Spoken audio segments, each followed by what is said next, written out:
I stood frozen as my future mother-in-law shoved the prenup across the mahogany table, her perfectly manicured nail tapping the signature line. "Sign it, or there's no wedding tomorrow," she hissed. My fiancé Ryan just shrugged from across the room. "Come on, Della, it's just a formality. Stop being dramatic." 24 hours before our wedding, his entire family surrounded me like vultures. They had no idea who my father really was. They had no idea what was coming. The grandfather clock in the Whitmore Estates study chimed 8 times each note, feeling like a hammer against my chest. I had arrived at their mansion expecting to finalize seating arrangements and maybe share a glass of champagne with my soon-to-be family. Instead, I found myself trapped in what felt like a corporate boardroom ambush. Harold Whitmore sat at the head of the polished table, his gray eyes calculating behind wire-rimmed glasses. To his right, Margaret perched with the posture of someone who'd never relaxed a day in her life. Her silver hair pulled back so tightly, it stretched her features. Their son, Marcus Ryan's older brother, flanked his father's left side briefcase, open fountain pen, ready. Even Stephanie Ryan's younger sister had positioned herself strategically by the door, blocking my only exit. "We should have done this months ago," Margaret said, her voice dripping with false sweetness. "But better late than never, right, dear?" 3 lawyers I'd never seen before sat along one side of the table, their suits identical in their expensive blandness. The one in the middle, a woman with sharp features and sharper eyes, slid a document toward me. The weight of it hit the table with a thud that made me flinch. 50 pages. I asked, my voice smaller than I intended. "Thoroughness is a Whitmore family trait." Harold said, his tone suggesting this was something I should admire. "We've built our department store empire on attention to detail." I looked across the room at Ryan, who leaned against his father's bookshelf, scrolling through his phone. This wasn't the man who'd brought me wildflowers just because they reminded him of my smile. This wasn't the person who'd spent hours learning to cook my grandmother's lasagna recipe. This stranger wore Ryan's face, but none of his warmth. "Ryan," I said his name like a question, hoping to find the man I fell in love with somewhere behind those indifferent eyes. He glanced up briefly. "Just sign it, Della. Everyone in our circle does this. It protects both of us." "Protects both of us," I repeated, flipping through pages filled with legal terminology designed to intimidate. "This says, I get nothing if we divorce, not even wedding gifts from my side of the family." "Why would you be thinking about divorce the night before your wedding?" Stephanie piped up from her guardian position. "Unless you're planning something." The accusation hung in the air like smog. I continued reading each page, revealing new depths of their distrust. No claim to joint bank accounts, no rights to any property purchased during marriage, limited access to credit cards. It was less a prenuptial agreement and more a financial prison sentence. This clause here, I pointed to a section near the middle, my hand trembling slightly. It says any children would remain in primary custody of the Whitmore family should our marriage dissolve. Marcus cleared his throat, his lawyer voice taking over. "Standard language for protecting family interests. The Whitmore legacy must be preserved." "Children aren't legacy pieces," I said, heat rising in my cheeks. "They're not assets to be divided like stock portfolios." "How dramatic." Margaret sighed, examining her nails. "This is exactly why we need these protections. You're too emotional for business matters." The lawyers nodded in unison like synchronized swimmers of legal manipulation. The woman in the middle tapped her pen against the signature page. "Ms. Romano, the wedding is in 18 hours. Vendors have been paid. Guests have traveled from across the country. This is merely a formality." "A formality that ensures I have no rights in my own marriage," I countered. Harold leaned forward, his cologne overwhelming in its intensity. "Let's be frank, young lady. You're a charity event coordinator who lives in a studio apartment. My son is heir to a retail dynasty. This arrangement is more than fair considering what you're gaining by joining our family." The words stung precisely because they were calculated to wound. They'd researched me, reduced my life to bullet points that emphasized what I lacked rather than who I was. "I've never asked Ryan for money," I said quietly. "I've never even let him pay my rent." "Which is admirable," Margaret conceded, with a tone that suggested it was anything but. "However, marriage changes people. We've seen it happen too many times in our social circle. Sweet girls become calculating women once they have access to family funds." Ryan finally put down his phone and walked over, but instead of coming to my side, he stood behind his mother's chair. "Della, you're making this harder than it needs to be. Just sign the papers so we can get back to celebrating. The rehearsal dinner guests will be arriving soon." I stared at him, searching for any sign of the man who'd held me during thunderstorms, who'd surprised me with picnics in the park, who'd said he loved me for my kind heart and generous spirit. This Ryan looked at me like I was a business transaction refusing to close. "And if I don't sign?"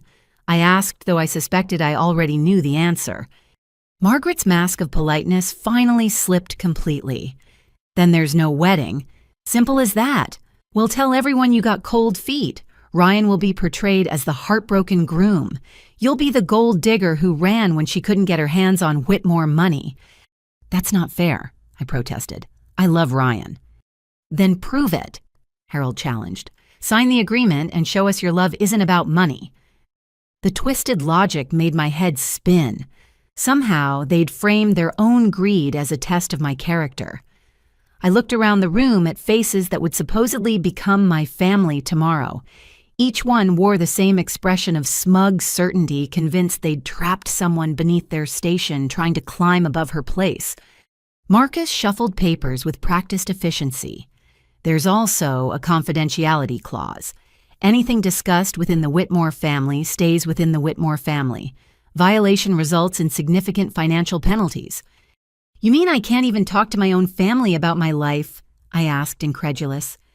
"Your family," Stephanie said with undisguised disdain, "consists of a father you claim is too busy to attend the wedding and some cousins from New Jersey. I hardly think they'll be concerned with Whitmore business dealings." If only they knew the truth about my father. William Sterling hadn't built his technology empire by being too busy for his only daughter. I'd been the one to insist on a small private ceremony, wanting to be loved as Della Romano, not as the Sterling heiress. Now surrounded by wolves dressed in designer clothing, I wondered if I'd made a terrible mistake. The prenuptial agreement seemed to grow heavier as I reached the final pages. There, in bold letters, were clauses about my behavior during marriage. No unauthorized charitable donations over $500. No employment decisions without family approval. Even stipulations about which social events I could attend alone. It wasn't just about money. They wanted to control every aspect of my existence. "This isn't a marriage contract," I said, my voice steady despite the tears threatening to fall. "It's an ownership deed." Ryan finally showed emotion, but it was irritation rather than concern. "God, Della, why do you have to be so difficult? Everyone here signed similar agreements. Tell her Marcus." His brother nodded. "My wife Madison understood it was just good business sense. She signed without all this theater." I'd met Madison exactly twice. Both times she'd had the glassy smile of someone who'd learned not to have opinions. Is that what they expected me to become? Another Whitmore wife, decorative and silent. The lawyers began murmuring about time constraints and legal filing deadlines. Margaret stood smoothing her dress with hands that sparkled with diamonds, probably worth more than I'd make in a lifetime. "I'll make this simple," she announced. "You have two choices. Sign the agreement now and marry my son tomorrow, joining a family that will elevate you beyond your wildest dreams.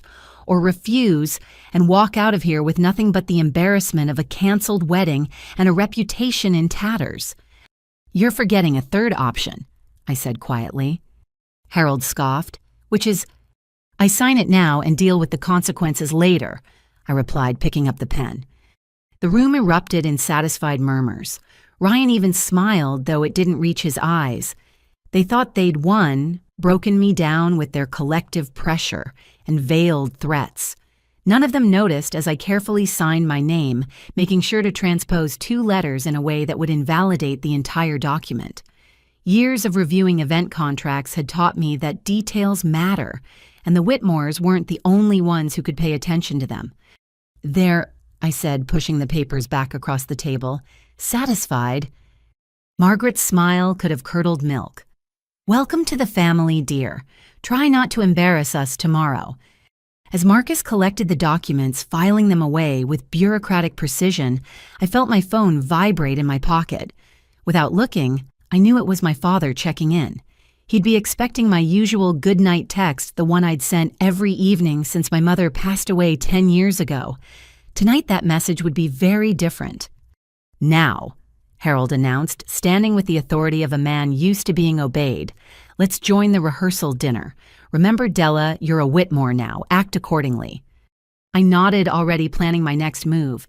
They thought they'd captured a mouse, unaware they'd actually caged themselves with a lioness who'd learned patience from the best.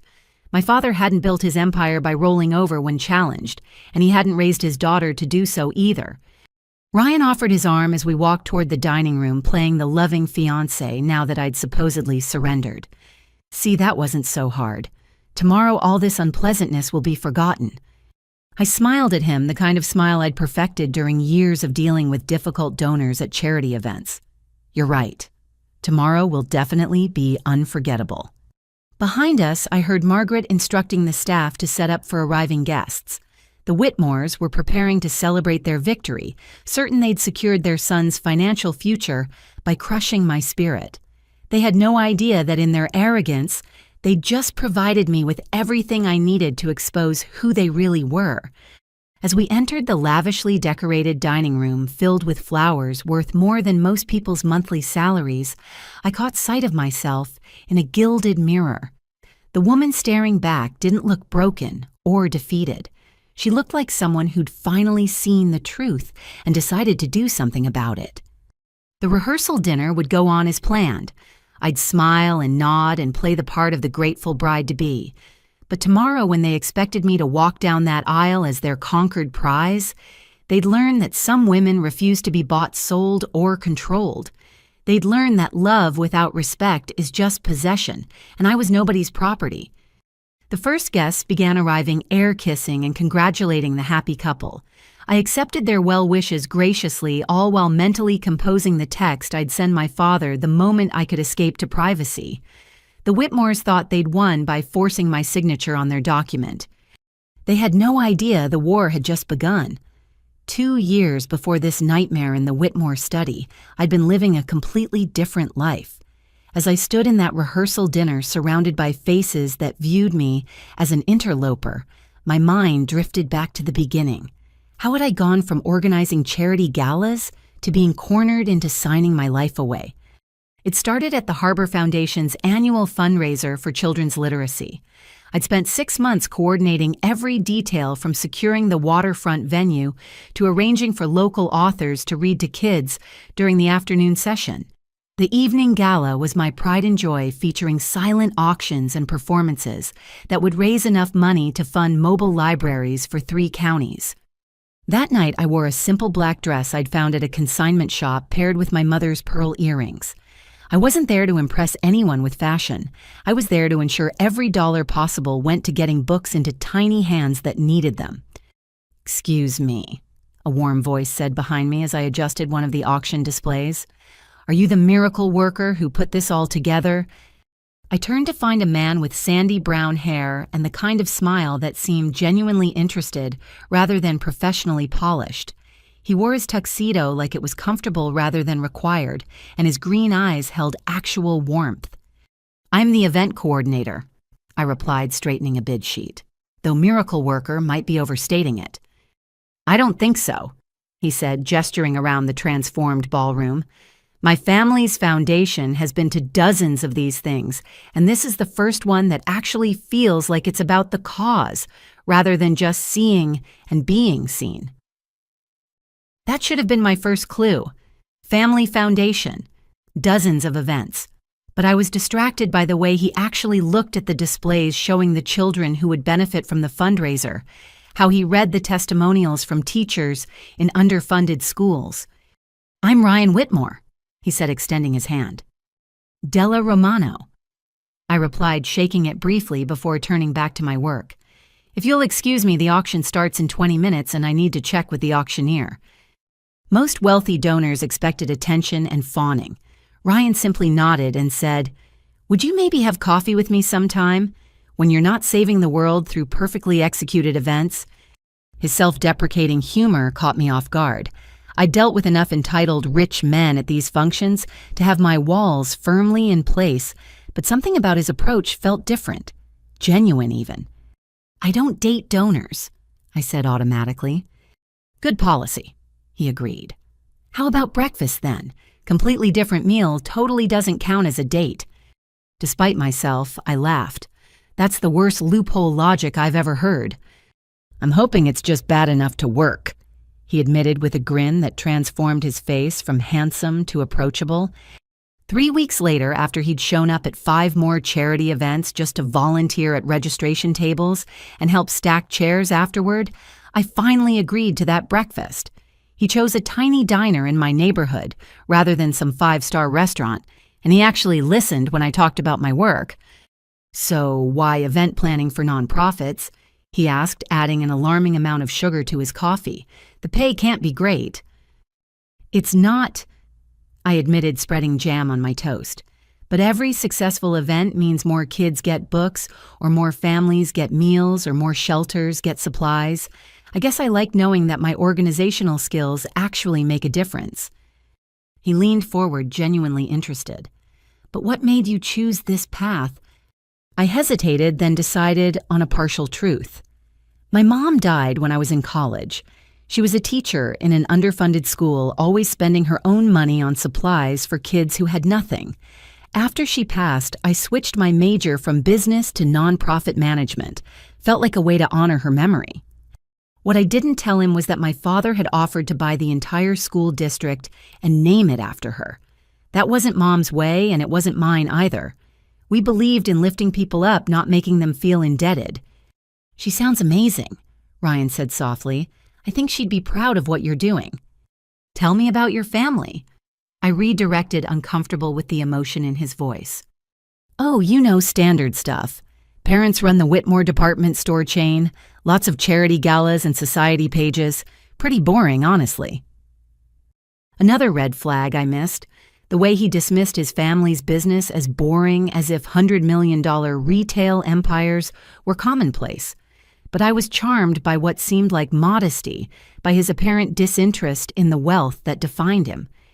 Over the next few months, Ryan pursued me with a persistence that felt romantic rather than predatory.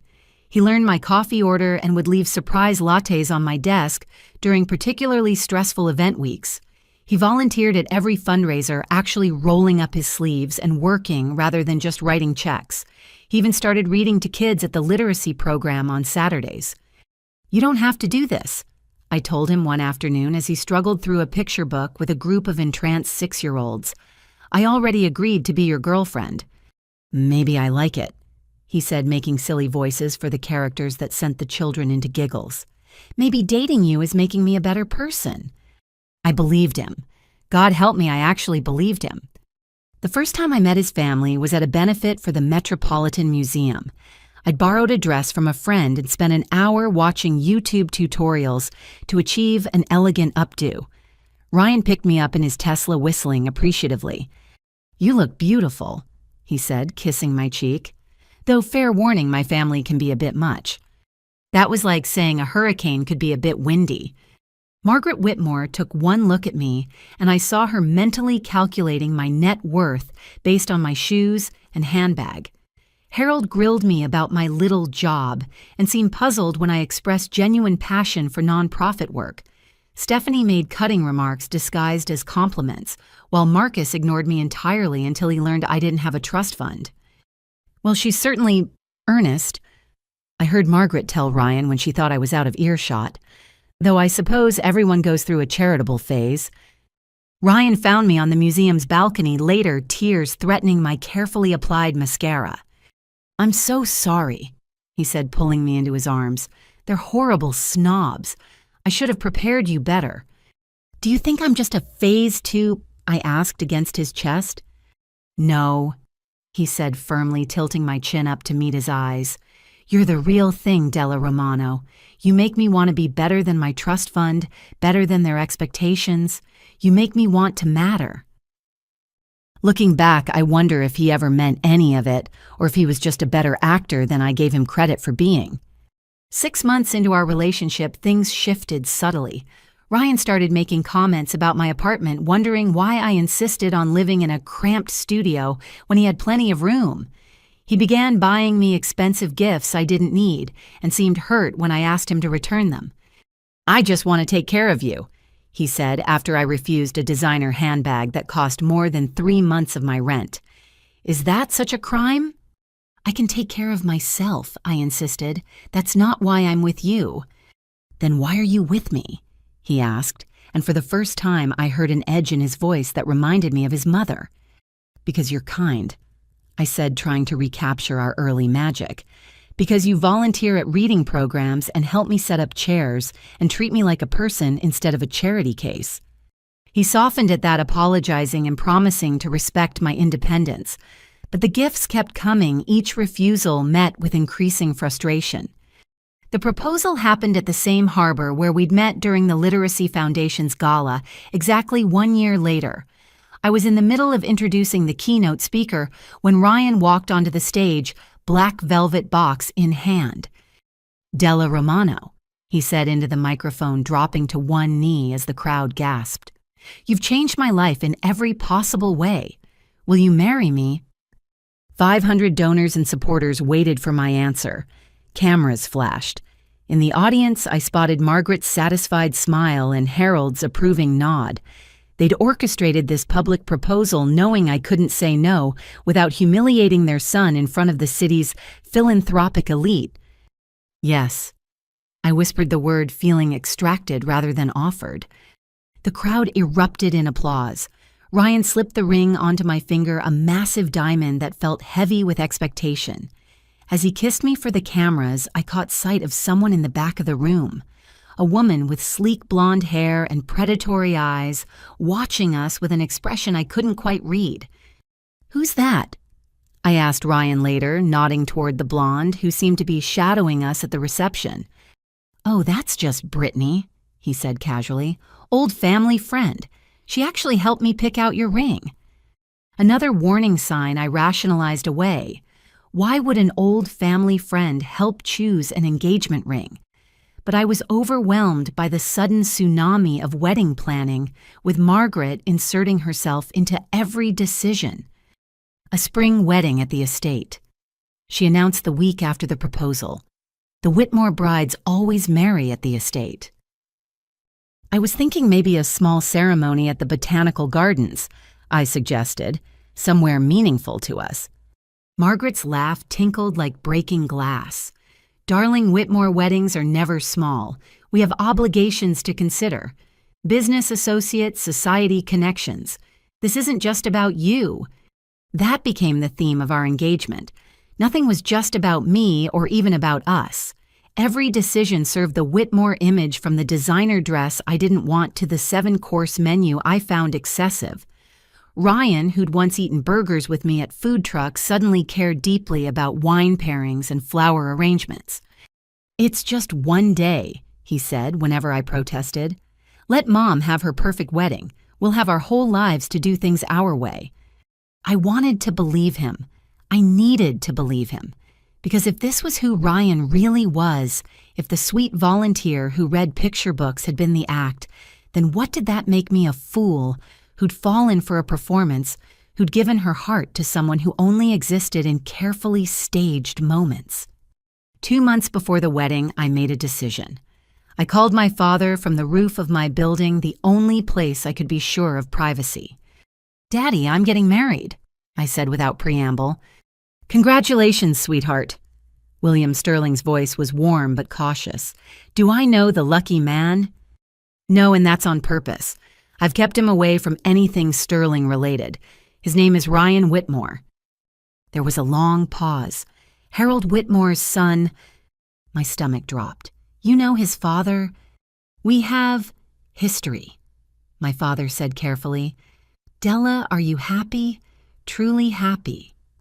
I looked out over the city at the lights that represented millions of lives and dreams. I thought I was. Now I'm not sure. They're very focused on their image, on their wealth. Nothing like how we were raised. "Do you want me to have him investigated?" my father offered. "It would be discreet." "No," I said quickly. "I want to believe I can judge someone's character on my own. I just wanted you to know in case—" "In case what, princess?" "In case I need you," I admitted. "The wedding is in 2 months, May 15th at their estate in the Hamptons. I'm not sending you an invitation because I don't want them to know who you are. Is that terrible?" "That's strategic," he corrected gently. "Your mother and I didn't raise you to be anybody's trophy. If this boy deserves you, he'll love Della Romano, the event planner. But if you need me, princess, you call.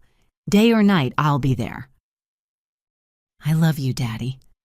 "I love you too. And Della, trust your instincts.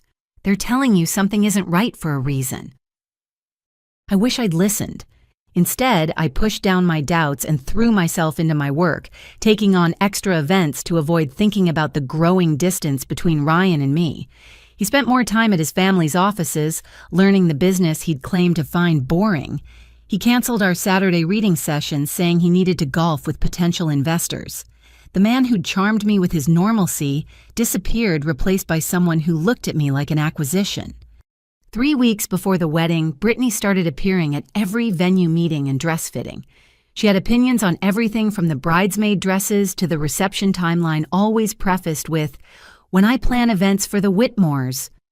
I don't understand why she's so involved. I finally told Ryan after Brittany vetoed my choice of wedding favors. "This is our wedding, not hers." "She's just trying to help," Ryan said, not looking up from his phone. "She knows what works for our kind of people." "Our kind of people," I repeated. "What kind is that?" He finally met my eyes, and for a moment I saw something cold there. The kind who understand that image matters. The kind who don't insist on serving food truck appetizers at a Whitmore wedding. "You love those food trucks," I reminded him. "You said they were authentic and fun." "That was before," he said simply. "Before what?" "Before you agreed to marry me. Things are different now, Della. You need to understand that." I did understand. I understood that I'd been a project for him, a way to rebel against his family, until they'd reeled him back in. I understood that the Ryan I'd fallen in love with might have been real, but he wasn't strong enough to resist becoming the Whitmore heir they'd groomed him to be. The night before they ambushed me with the prenup, I'd actually felt hopeful. Ryan had surprised me by stopping by my apartment with Chinese takeout, just like our early days. "I've missed this," he said, eating lo mein straight from the container. "Just us, no pressure, no expectations." "We could have this all the time," I suggested carefully. "Maybe get a small place of our own instead of moving into the estate's guest house, somewhere that's ours." His chopsticks paused halfway to his mouth. "You know that's not possible. The guest house has been prepared. It's tradition." "Your family has a lot of traditions," I observed. "And now they'll be your traditions too," he said, but it sounded more like a warning than a promise. We watched old movies and he held me like he used to, whispering apologies for being distant. "Wedding stress." He blamed it on. "Tomorrow night after the rehearsal dinner, everything will be perfect. You'll see." 24 hours later, sitting in that study with a prenup that reduced me to nothing, I finally saw clearly. The Chinese takeout hadn't been nostalgia. It had been a farewell to the fantasy he'd created. The man who'd volunteered at literacy programs and valued authentic connections had been as much a character as any in those picture books he'd read. As the rehearsal dinner swirled around me, Brittany appeared at my elbow with a champagne flute and a smile sharp enough to cut. "Feeling overwhelmed?" she asked sweetly. "Don't worry. Once you understand your place in all this, it gets easier.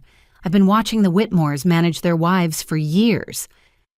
"Is that what you are?" I asked. "Their manager?" Her laugh was crystalline and cold. "I'm whatever they need me to be, and after tomorrow you will be too.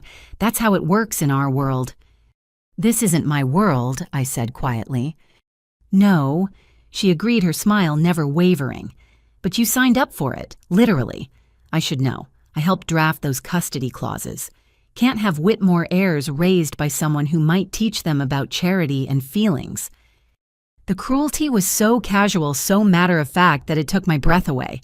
These people didn't just want to control money, they wanted to control love itself to ensure their grandchildren grew up as cold and calculating as they were. I excused myself, claiming I needed to touch up my lipstick. In the opulent bathroom, I pulled out my phone and typed a message to my father.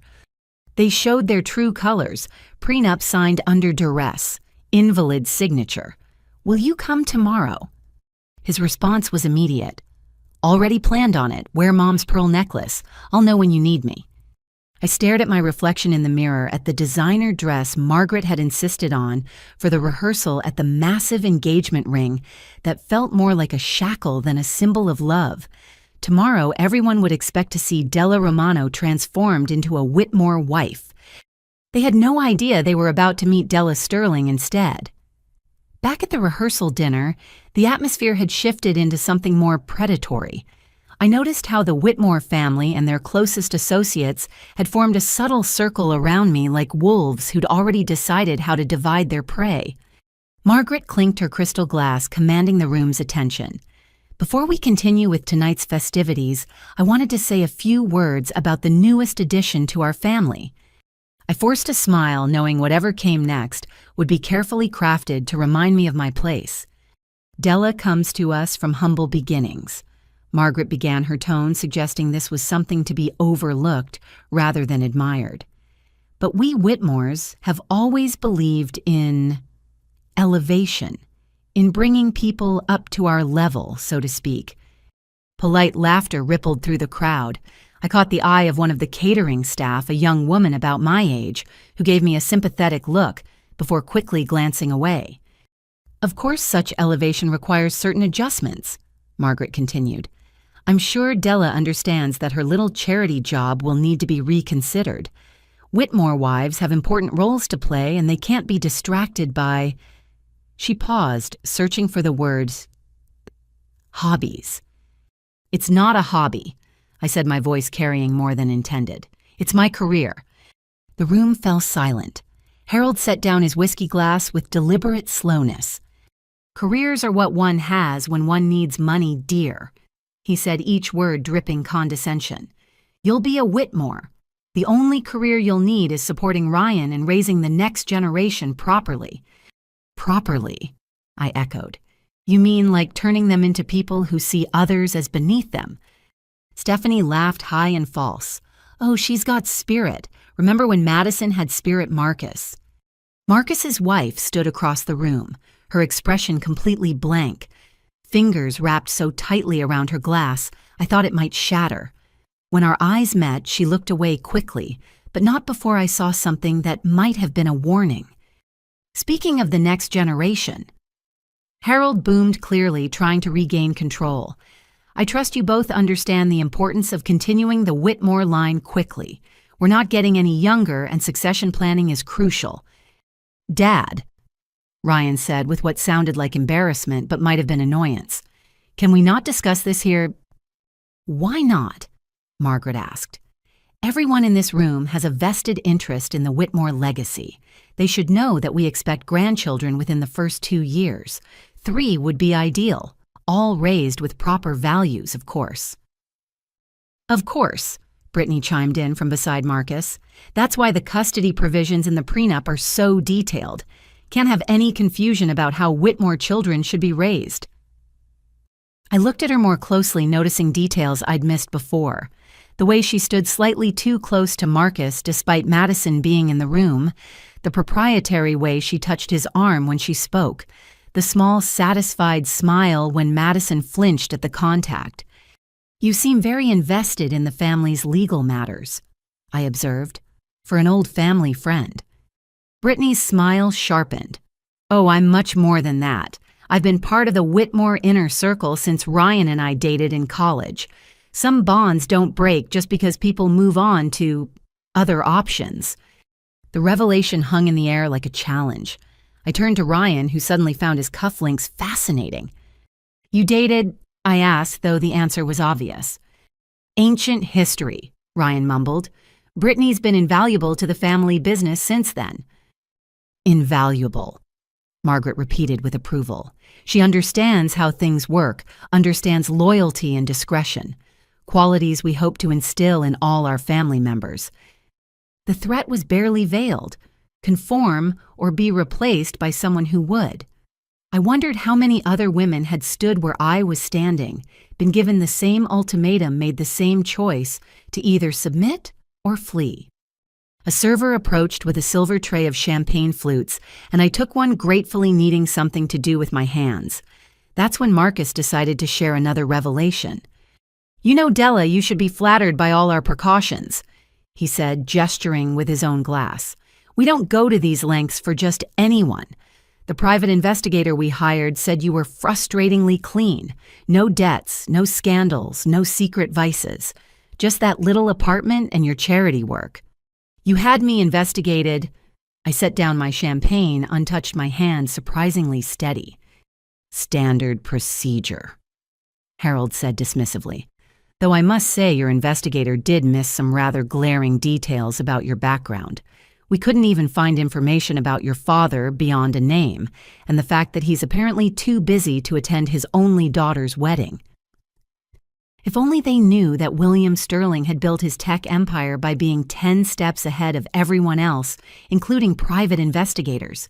He'd helped me create a perfectly legitimate but limited paper trail years ago, knowing I wanted to make my own way in the world. "My father values his privacy," I said simply, "and he trusts me to make my own decisions." "How progressive," Margaret said with a sniff. "Well, he'll have to make an appearance eventually. We can't have people thinking you materialized from nowhere." "Speaking of mysteries," Stephanie interjected, holding up her phone, "I've been trying to find you on social media all evening. It's like you don't exist online. Who doesn't have Instagram these days?" "Someone who values real connections over digital ones," I replied. The room seemed to tighten around me. They didn't like mysteries, didn't like things they couldn't investigate and categorize and control. Well, Harold announced, "Regardless of your unusual background, you're here now, and tomorrow you'll be one of us, with all the privileges and responsibilities that entails." "Responsibilities like signing away my rights?"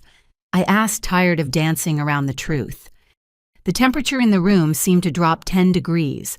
Several guests suddenly became very interested in their appetizers. Margaret's voice could have frozen hellfire. "Rights are earned, not given. You're earning yours by marrying into this family. The prenup simply ensures everyone knows their place." "And what exactly is my place?" I asked, meeting her glacial stare. "Silent and grateful," she replied without missing a beat. "Supportive and fertile. Presentable, but not attention-seeking. Is that really so difficult to understand?" "What's difficult to understand," I said, feeling a strange calm settle over me, "is why your son would claim to love someone you clearly see as beneath you." "Love." Harold laughed, the sound harsh and mocking. "Is that what he told you this was about? My dear girl Whitmore, men don't marry for love. They marry for advantage, for legacy, for the good of the family name." I looked at Ryan, waiting for him to protest, to show some sign of the man who'd once told me I made him want to be better. But he just stood there, jaw clenched, staring at a point somewhere over my left shoulder. "Nothing to say?" I asked him directly. "What's there to say?" he replied, finally meeting my eyes. "You signed the papers. It's done. Tomorrow we get married and all this drama becomes irrelevant." "Does it, though?" I asked. "Or does it just become our life? Me being constantly reminded that I'm not good enough, that I should be grateful for being elevated to your level." "See, this is exactly why we need the prenup," Stephanie said to the room at large. "The attitude, the defiance. Imagine if we hadn't protected ourselves." Madison Whitmore chose that moment to speak for the first time all evening. "The prenup doesn't protect anyone," she said quietly. "It just makes the cage visible from the start." The room went deathly silent. Marcus turned on his wife with a look that made me step back instinctively. "Madison, you've had too much champagne," he said, each word precise and cold. "I've had exactly one glass," she replied, lifting her chin slightly. Just like I'm allowed. Just like everything else in my life is measured and monitored and controlled. Madison. Margaret's voice held a warning that seemed to shrink the other woman back into herself. Perhaps you should go lie down. You're clearly overwhelmed. As Madison was escorted out by Brittany, who whispered something in her ear that drained the remaining color from her face, I understood exactly what my future held if I went through with this wedding. "Well," Harold said, clapping his hands as if to dispel the uncomfortable moment, "I think it's time we discuss the final arrangements for tomorrow." "Actually," I said, my voice steadier than my hands, "I need some air, if you'll excuse me." "Running away already?" Brittany had returned, sliding back into her position at Marcus's side. "The ceremony isn't until tomorrow." "I'm not running," I said, looking directly at Ryan. "I'm just taking a moment to think about what I'm walking into." "You're walking into a life most women would kill for—" Margaret snapped her patience, clearly exhausted. "The Whitmore name opens every door in this city. Our charitable foundation donates millions. You could oversee it all from a comfortable distance, playing Lady Bountiful without getting your hands dirty with actual work." "Getting my hands dirty is what I do," I said. "It's who I am." "No." Harold corrected, his voice hard as granite. "Who you are is who we tell you to be. That's what you agreed to when you signed those papers." "Papers can be challenged," I said quietly. "Signatures can be invalidated." The room erupted. Harold's face turned an alarming shade of red. Margaret actually gasped. Marcus started shouting about breach of contract and financial penalties. But it was Ryan's reaction that told me everything I needed to know. He didn't defend me. He didn't defend us. He just shook his head like I was a child having a tantrum. "This is exactly why we needed the prenup," he said to his father. "I told you she'd be difficult about it." "You told him—" I stared at the stranger wearing my fiancé's face. "This whole thing was planned." Ryan shrugged the gesture so casual it felt like a slap. "Not planned exactly, but anticipated. You're stubborn, Della. It's cute when it's about charity events, less cute when it's about real life." Real life. I laughed, the sound bitter in my throat. "None of this is real. This whole family is built on performance and control."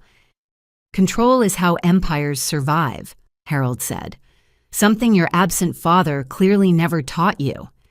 I thought of my father, who'd built his empire on innovation and treating people with respect, who'd never once made my mother feel lesser for being a teacher instead of a CEO, who'd raised me to value integrity over income. "My father taught me plenty," I said, "including when to recognize a bad deal."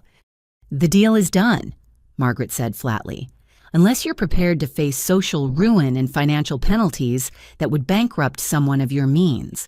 Now I suggest you compose yourself and remember that in less than 24 hours, you'll be representing the Whitmore name." I looked around the room at the faces watching this unfold. Some seemed sympathetic but unwilling to intervene. Others looked entertained, like this was dinner theater. Most just seemed relieved it wasn't them in the hot seat. "You know what?" I said, surprising myself with how calm I felt. "You're right. The deal is done." Victory flashed across their faces, but I wasn't finished. "But not the deal you think. The deal where I agreed to marry Ryan because I loved him because I thought he loved me. That deal is definitely done." "You're being melodramatic," Ryan said, but uncertainty flickered in his eyes. "No," I said, backing toward the door. "I'm being clear-sighted for the first time in months. You want a wife who'll sign anything, accept anything, become anything you demand. That's not me. That will never be me." "Where do you think you're going?" Stephanie called out. "The wedding is tomorrow. Everything's been paid for. People are coming from around the world." "Then I guess you better figure out how to explain my absence," I said, my hand on the door handle.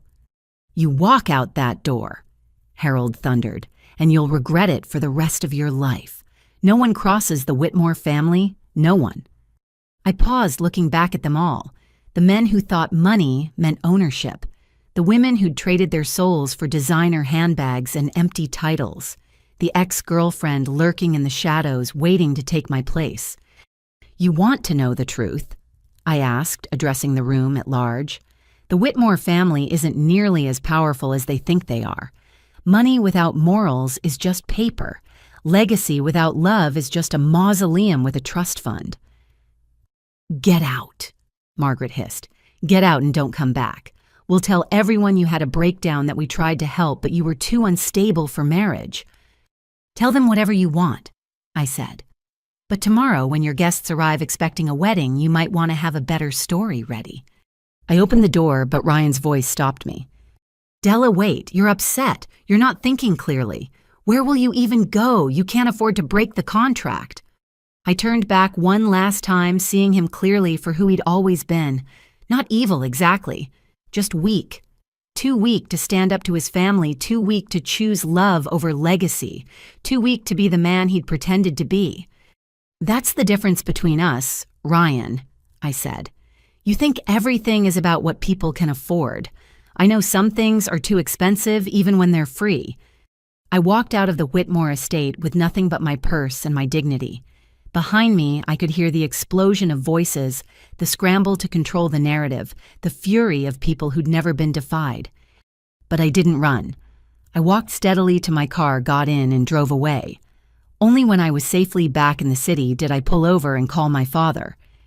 "Daddy," I said when he answered on the first ring. "Change of plans. I need you at the wedding tomorrow after all." "What happened, Princess?" "They showed me who they really are, all of them, and they have no idea who we really are." There was a pause, then my father's voice calm and certain. "Then tomorrow they learn. Wear your mother's pearls, sweetheart. She always said they brought out your strength." "I love you, Daddy." "I love you too. Now go home and get some rest. Tomorrow is going to be a very interesting day." As I drove back to my small apartment, I thought about the prenup with my deliberately invalid signature, about the Whitmores' certainty that they'd trapped me, about Ryan's assumption that I had nowhere else to turn. They thought they knew everything about me. They'd investigated my present, but never questioned why someone might choose to hide their past. Tomorrow, when they expected me to either crumble or comply, they'd learn that sometimes the mouse they thought they'd cornered was actually a lion who'd chosen to purr. The Whitmores had spent the evening trying to put me in my place. Tomorrow, I'd show them exactly where I belonged, standing tall, speaking truth, and watching their house of cards collapse under the weight of their own arrogance. I sat in my car outside my apartment building for a full 10 minutes, hands gripping the steering wheel, processing what had just happened. The rehearsal dinner was supposed to be about finalizing seating charts and toasting to our future. Instead, it had been an ambush designed to break me down and reshape me into their image of a proper Whitmore wife. My phone buzzed with text after text. Ryan, Margaret, even Stephanie. I didn't read any of them. Instead, I climbed the 4 flights to my studio apartment, kicked off the designer heels Margaret had insisted I wear, and sank onto my secondhand couch. The space was small, but mine. Every piece of furniture had a story, from the bookshelf I'd rescued from a garage sale to the kitchen table where I'd planned dozens of fundraising events.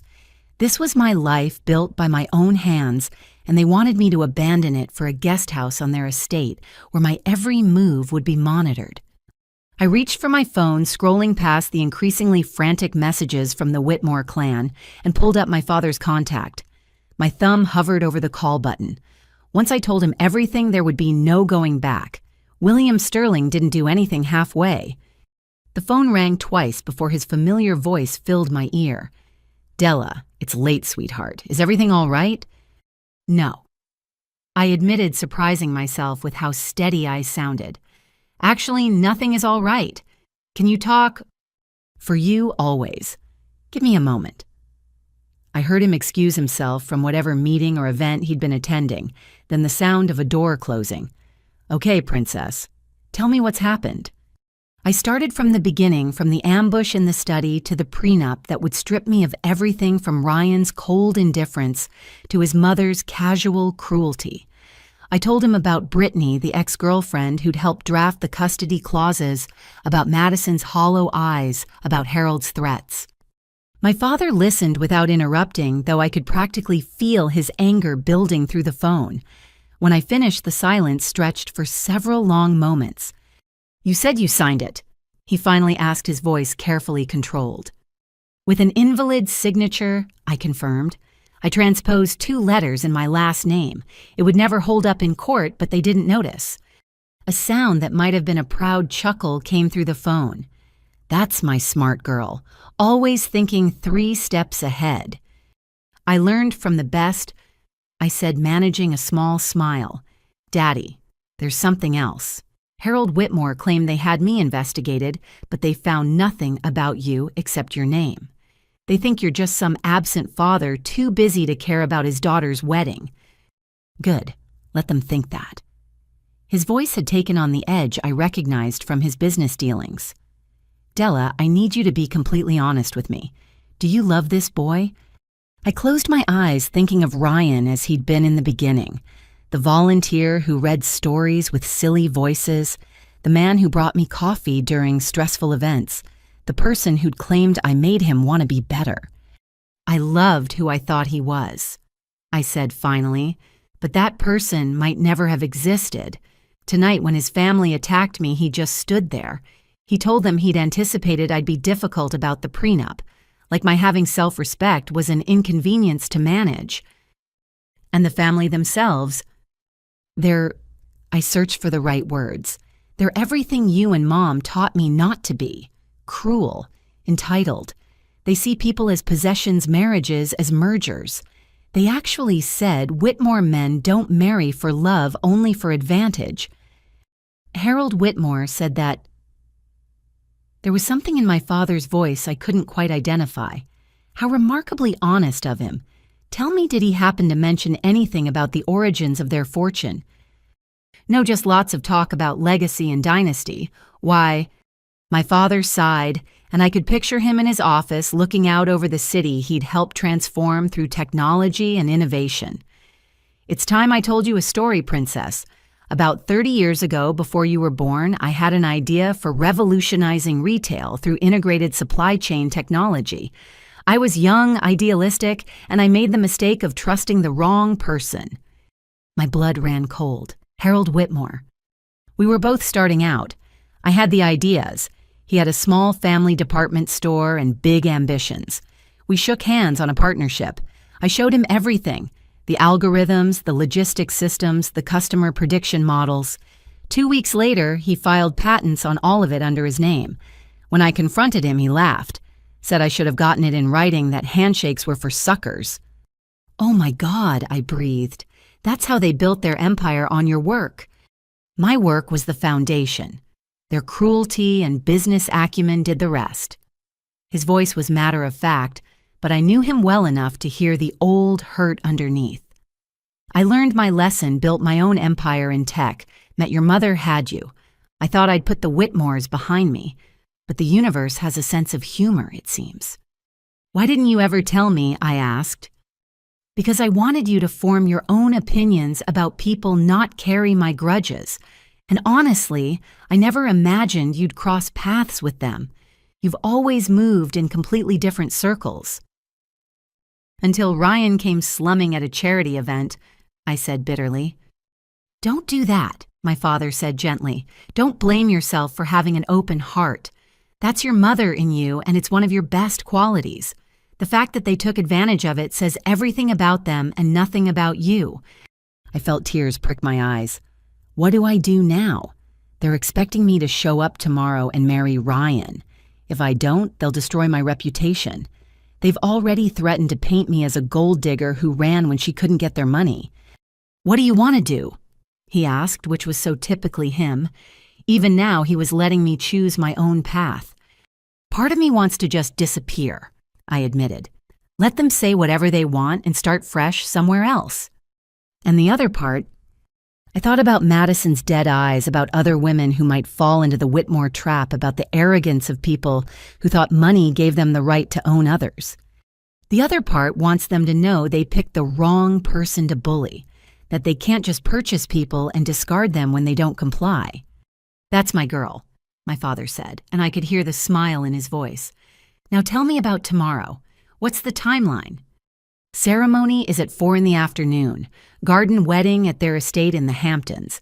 About 300 guests, all their society friends and business associates. Perfect.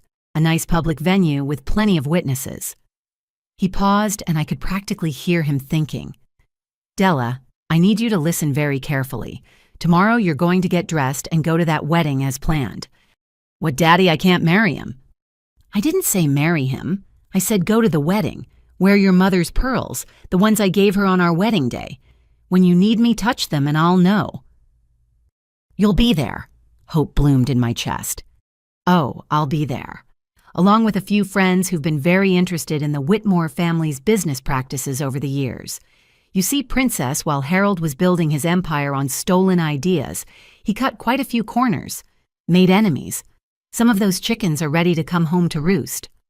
What kind of chickens? I asked, though part of me wasn't sure I wanted to know. The legal kind. The kind that have been waiting 30 years for justice. His voice hardened. But more importantly, I want to see Harold's face when he realizes exactly who you are. When he understands that he tried to do to my daughter what he did to me all those years ago. They'll be furious, I warned. Good.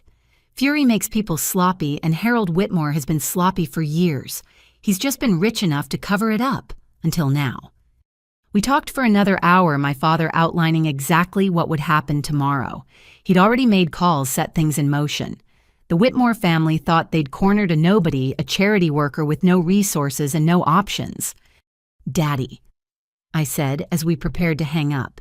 What about Ryan? He's weak and entitled, but he's not evil like his parents. Ryan made his choice when he stood by and let them attack you, when he dismissed your feelings as overreaction. He's a grown man, Della, not a child. He chose his family's money over your heart. I know. It still hurts, though. Of course it does. You loved who you thought he was. Grieve that person, but don't waste tears on who he actually is. After we hung up, I sat in my apartment looking at the wedding dress hanging on the back of my closet door. Margaret had chosen it, of course. A designer creation that cost more than I made in 6 months, designed to showcase the Whitmore wealth rather than flatter me. My phone continued to buzz. Finally, I looked at the messages. Ryan, Della, stop being childish. Come back and we'll sort this out. Margaret, your behavior tonight was unacceptable. Be at the estate by 10 a.m. tomorrow for hair and makeup. Stephanie, hope you're happy. You've ruined everything. Brittany is here helping us figure out damage control. I deleted them all without responding. Then I saw one from a number I didn't recognize. This is Madison. I know you don't know me well, but please be careful tomorrow. They're planning something. Brittany was in Harold's office for an hour after you left. My blood ran cold. I texted back, "What kind of something?" Her response came quickly. "I don't know, but I heard your name and the word insurance. Della, whatever you do, don't come alone tomorrow." I smiled grimly. If only she knew that William Sterling's daughter was never truly alone. My father had built an empire on staying 10 steps ahead of his competition. Tomorrow, the Whitmores would learn what it meant to play chess with someone who'd been setting up the board since before they even knew there was a game. I pulled my mother's pearl necklace from its velvet box, running my fingers over the smooth spheres. She'd worn these when she married my father, when they'd promised to build a life based on love and respect rather than money and power. Tomorrow I'd wear them as armor and signal both. The Whitmores had given me an ultimatum sign, my life away or face ruin. They thought those were my only options because they couldn't imagine someone having resources they couldn't see or control. Tomorrow they'd learn that sometimes the most dangerous person in the room is the one who appears to have nothing left to lose. I returned to the estate despite every instinct screaming at me to run. The valet took my car keys with the same practiced efficiency as before, but something in his eyes suggested he'd heard about the scene at dinner. News traveled fast in the Whitmore ecosystem. The house felt different now, like a beautiful trap designed to slowly squeeze the life out of anyone who entered. The marble gleamed too bright, the portraits judged too harshly, and the silence felt heavy with expectation. "There you are." Margaret materialized from the shadows like a well-dressed specter. "We've put your things in the blue guest room. You'll stay here tonight, of course. Can't have you getting cold feet again." "I'm not staying here," I said, but she was already walking away, expecting me to follow like an obedient dog. "Don't be ridiculous. Everything for tomorrow is here. Your dress, your shoes. The hairdresser arrives at 8. Besides," she paused at the foot of the grand staircase, "Ryan is expecting to see you in the morning. You wouldn't want to disappoint him again, would you?" The threat was subtle, but clear. Play along or face consequences. I followed her up the stairs, my footsteps silent on the thick runner that probably cost more than most people's cars. The blue guest room was exactly what I expected, expensively appointed and completely impersonal. My wedding dress hung on the wardrobe door like a ghost of the future I was supposed to inhabit.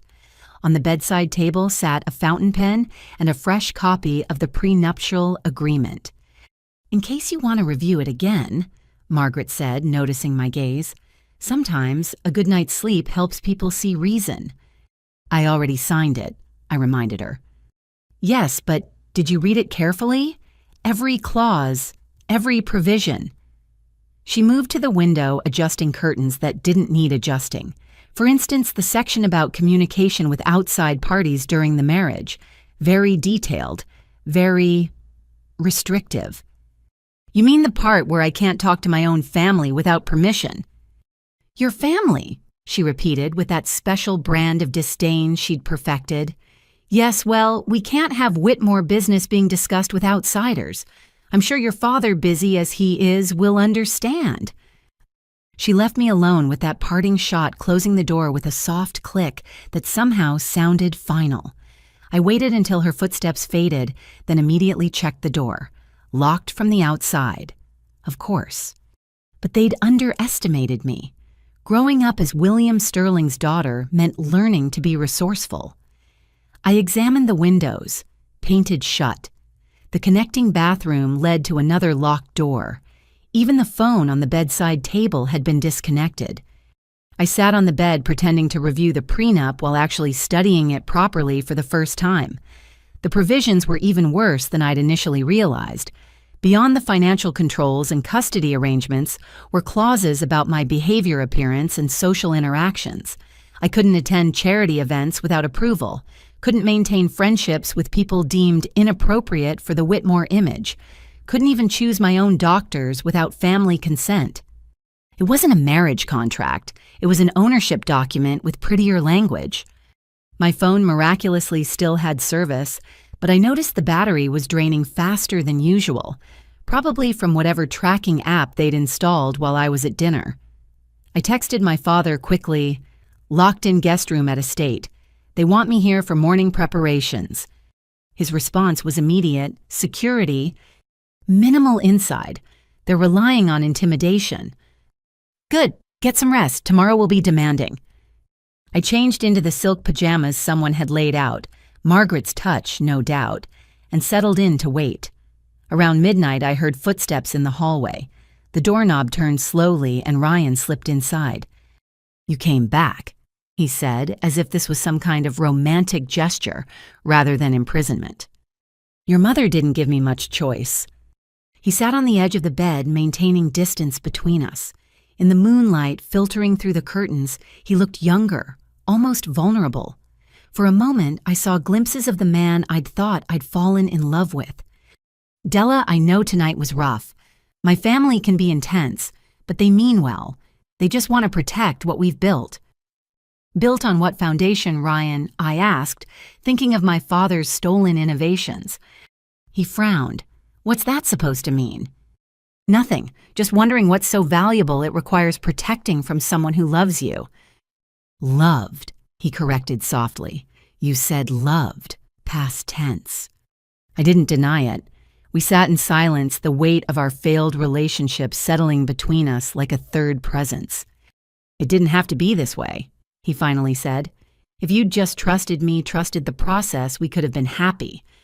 "Happy like Marcus and Madison?" I asked. She looked thrilled tonight. Ryan's jaw tightened. Madison knew what she was signing up for. She wanted the lifestyle, the status. She got exactly what she bargained for. Is that what you think I wanted? The lifestyle. He studied me with those green eyes that had once made me feel seen. Now they just looked calculating. I don't know what you wanted anymore. You kept so many secrets, like who your father really is. My heart skipped, but I kept my face neutral. My father is a private man who works in tech. That's not a secret. Tech can mean anything. Startup corporation, government contracts. He leaned forward slightly. Brittany thinks there's more to your story. She's rarely wrong about people. Brittany seems very invested in our relationship, I observed. Tell me, was she this involved when you dated? Something flickered across his face. That was different. We were young, our families had expectations. It made sense on paper, but there was no real feeling there. Unlike us, I couldn't keep the sarcasm from my voice. Yes, unlike us. He stood abruptly, pacing to the window. What we had was real, Della. Or at least it started that way. Before you got stubborn about the prenup, before you started fighting everything my family suggested. I fell in love with a man who read stories to children and valued authentic connections. I said quietly. That man wouldn't have ambushed me with a prenup 24 hours before our wedding. He wouldn't have locked me in a guest room. He wouldn't have stood by while his family tore me apart. Ryan turned from the window, and in the harsh shadows, he looked like a stranger. That man was never going to inherit the Whitmore empire. I had to choose Della, the family, or you. And you chose. I chose reality over fantasy. I chose security over uncertainty. You chose money over love. I finished. Just like your father said, Whitmore men don't marry for love. He flinched as if I'd slapped him. That's not fair. Fair. I laughed, the sound hollow in the elegant prison of a room. Was it fair to let me believe you were different, to pursue me with flowers and volunteer work and promises of building something real together? I meant it at the time, he said defensively. But people grow up, Della. They face reality. The charity work was nice when it was a hobby, but did you really think I'd spend my life reading picture books and organizing bake sales? Each word was another nail in the coffin of our relationship. The man I'd loved had been a costume Ryan wore when it suited him, discarded the moment his family beckoned. I need you to sign the papers properly, he said, gesturing to the fresh copy on the nightstand. Your signature was smudged or something. Legal wants a clean version. So they had noticed. Interesting that they thought I'd simply made a mistake rather than deliberately sabotaged it. I'll think about it, I said. The wedding is in 16 hours, Della. There's nothing to think about. His voice hardened. Sign the papers, walk down the aisle, and we'll have a good life. Fight this, and you'll lose everything. Everything, I asked. What exactly do I have to lose? You've already shown me your family's true colors. You've locked me in a room. You're threatening me if I don't comply. What's left to take? Your reputation, your job, your future in this city. He counted off on his fingers like items on a grocery list. Do you really think any charity will hire someone who publicly humiliated the Whitmore family, who led on their son and then broke his heart for attention? That's not what happened, and you know it. No, but that's what people will believe. My family has spent decades cultivating relationships with every media outlet, every society columnist, every gossip blogger in the state. Your version of events won't matter. I stared at this stranger wearing my former fiancé's face. You'd really do that, destroy my life's work, because I won't sign a paper that makes me your property. He moved toward the door, pausing with his hand on the knob. I'd rather marry you tomorrow and pretend tonight never happened. But if you force my hand, yes. I'll do whatever it takes to protect my family. Your family, I repeated. Tell me, Ryan, when exactly did I stop being considered part of that family? Was it when I questioned the prenup? When I insisted on keeping my job? Or was it always the plan to keep me separate? Controlled, contained. He didn't answer, which was answer enough. Breakfast is at 8, he said instead. Mom will have the hairdresser here early. Try to get some sleep. You'll want to look your best tomorrow." He left, and I heard the lock click again. Alone in the suffocating elegance of my prison, I pulled out the prenup and studied it more carefully. That's when I found it buried in subsection after subsection of legal jargon, a clause stating that if the marriage ended due to infidelity on my part, I would owe the Whitmore family $5 million in damages. But infidelity was defined broadly. Any inappropriate relationship, as determined by the family, any emotional attachment deemed threatening to the marriage, even excessive devotion to work or causes outside the family could qualify. It was a trap within a trap. Even if I found a way out of the marriage, they'd manufacture evidence of an affair and bankrupt me. I photographed every page with my dying phone, sending them to my father's secure server. His response was swift.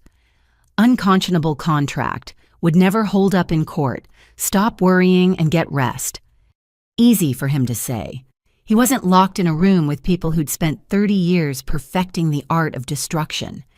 I lay down fully clothed, not trusting the silk pajamas or anything else they'd provided. The house was silent except for the occasional creak of old wood and new secrets. Somewhere in this mansion, Ryan was probably sleeping peacefully, confident he'd put me in my place. Margaret was likely reviewing tomorrow's timeline, ensuring every moment would reinforce their control. Harold might be toasting his success with whiskey that cost more than most people's rent. None of them knew that in a few hours their carefully constructed world would begin to crumble. I found what I was looking for around 3 a.m. when exhaustion made my search of the room desperate. Behind a heavy dresser was an old servant's door painted over, but not sealed. The lock was ancient, the kind you could pick with a hairpin if you knew how. And I knew how. My father had insisted I learn practical skills along with corporate strategy. You never know when knowing how to pick a lock or hotwire a car might save your life, he'd said. I'd laughed at the time, thinking he was paranoid. I blessed his paranoia now as I worked the hairpin into the lock, feeling for the tumblers. It took 15 minutes of careful manipulation, but finally, I heard the sweet click of success.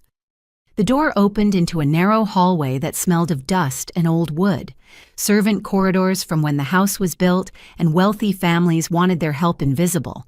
I crept through the darkness using my phone's dying light sparingly until I found another door that opened into what appeared to be an unused wing of the house. From there, it was easy to find a window that actually opened. I slipped out onto a balcony, then carefully made my way down a trellis that had probably supported roses for 100 years. My car was blocked in by several others, so I simply walked. 3 miles in designer flats on dark roads, but I didn't care. With each step away from the Whitmore estate, I felt more like myself. I reached a 24-hour diner just as the sky began to lighten. The waitress, a woman old enough to be my grandmother, took one look at my disheveled appearance and designer clothes and poured me coffee without asking. "Rough night, honey?" she asked kindly. "Something like that," I said, wrapping my hands around the warm mug. "Can I borrow your phone?" Mine died. She handed over an ancient flip phone and I dialed the one number I'd memorized besides my father's. "Sterling Security." A crisp voice answered. "How may I assist you?" "This is Della Sterling," I said quietly. "I need an extraction from the Whitmore estate and tell my father the timeline has moved up." "Understood, Miss Sterling. A car will be at your location in 15 minutes. Your father has been notified." I handed the phone back to the waitress who was studying me with shrewd eyes. "You're the girl marrying the Whitmore boy today," she said. It wasn't a question. I was supposed to, I admitted. She refilled my coffee and patted my hand. "Good for you, honey. I've been serving coffee to people running from that family for 40 years. You're the first one who got out before the wedding. You know the Whitmores.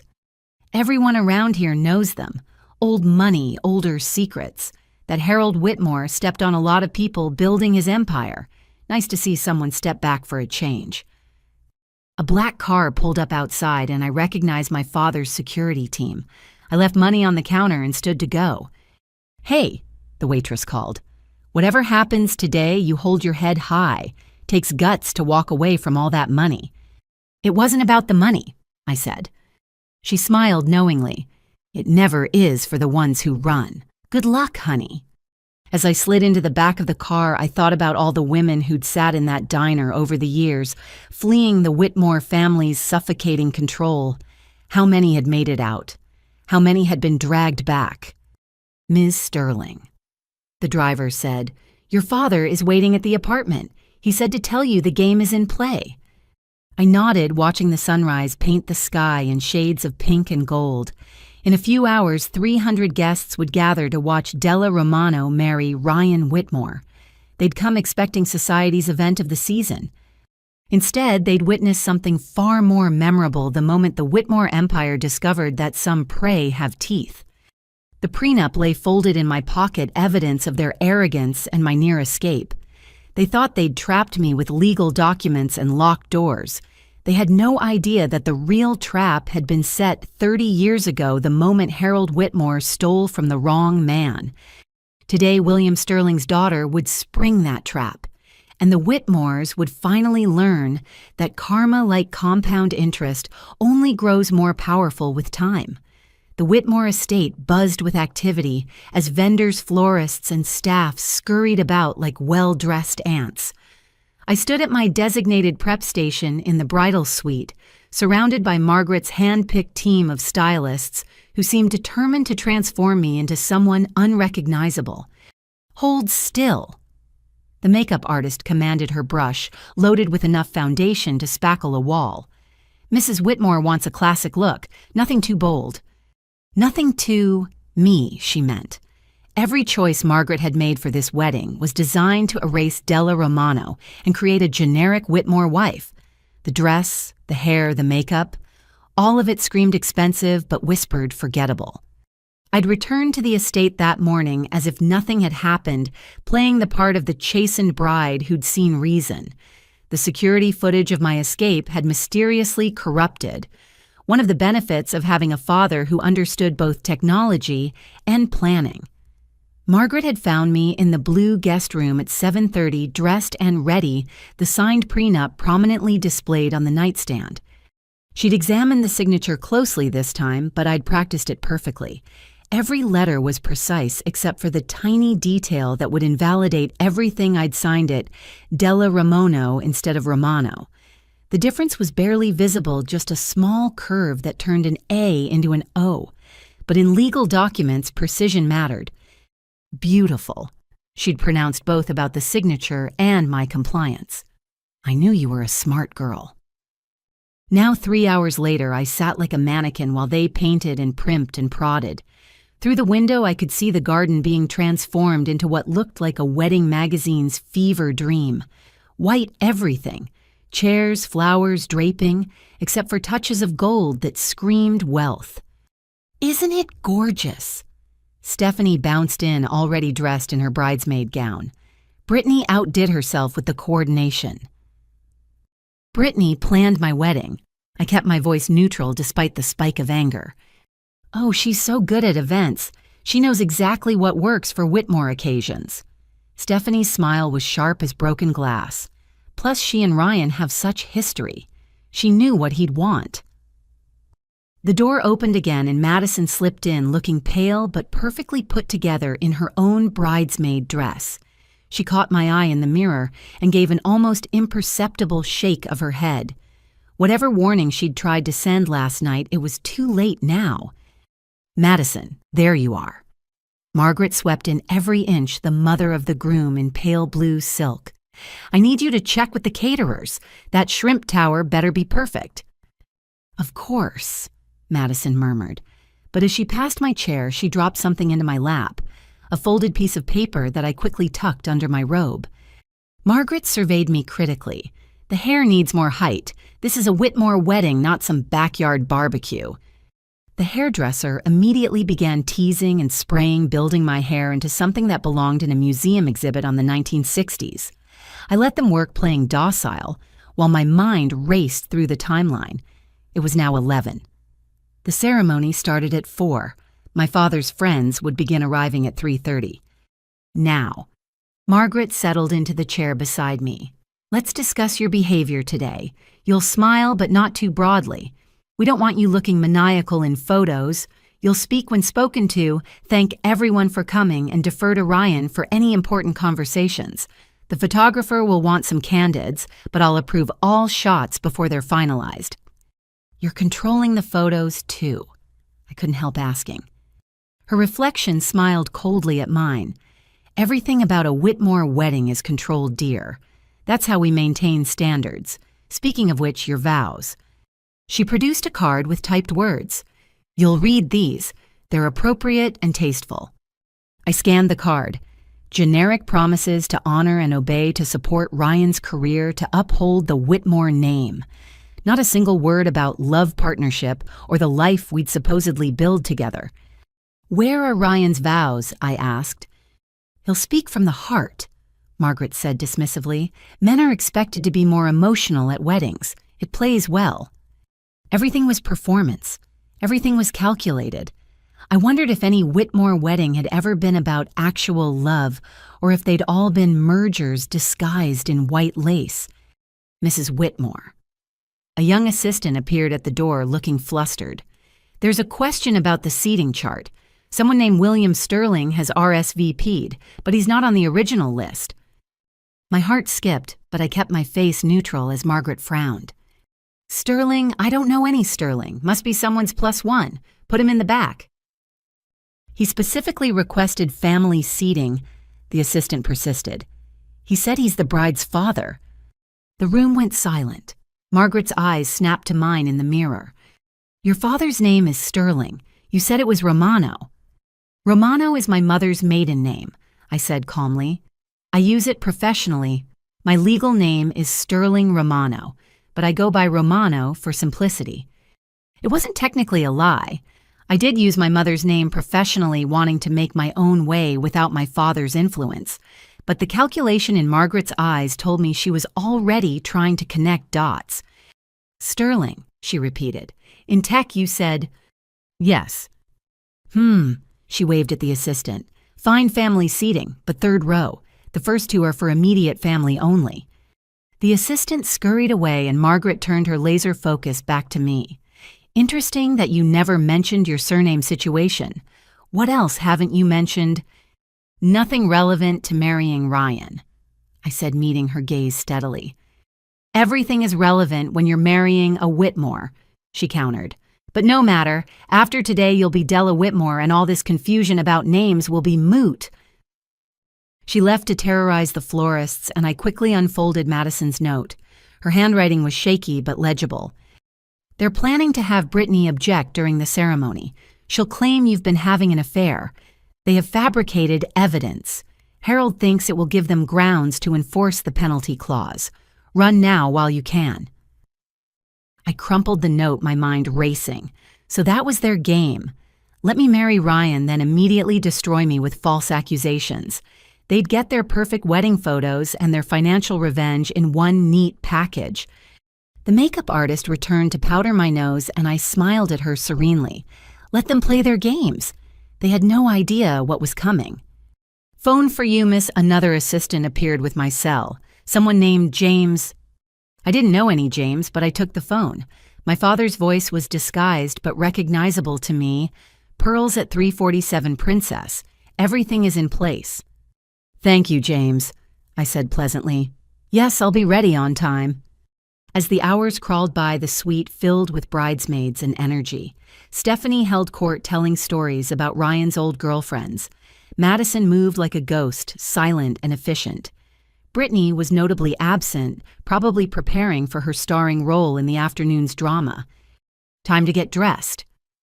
Margaret announced at 2:30, and suddenly hands were everywhere, sliding me into the massive dress, adjusting the train, pinning the veil.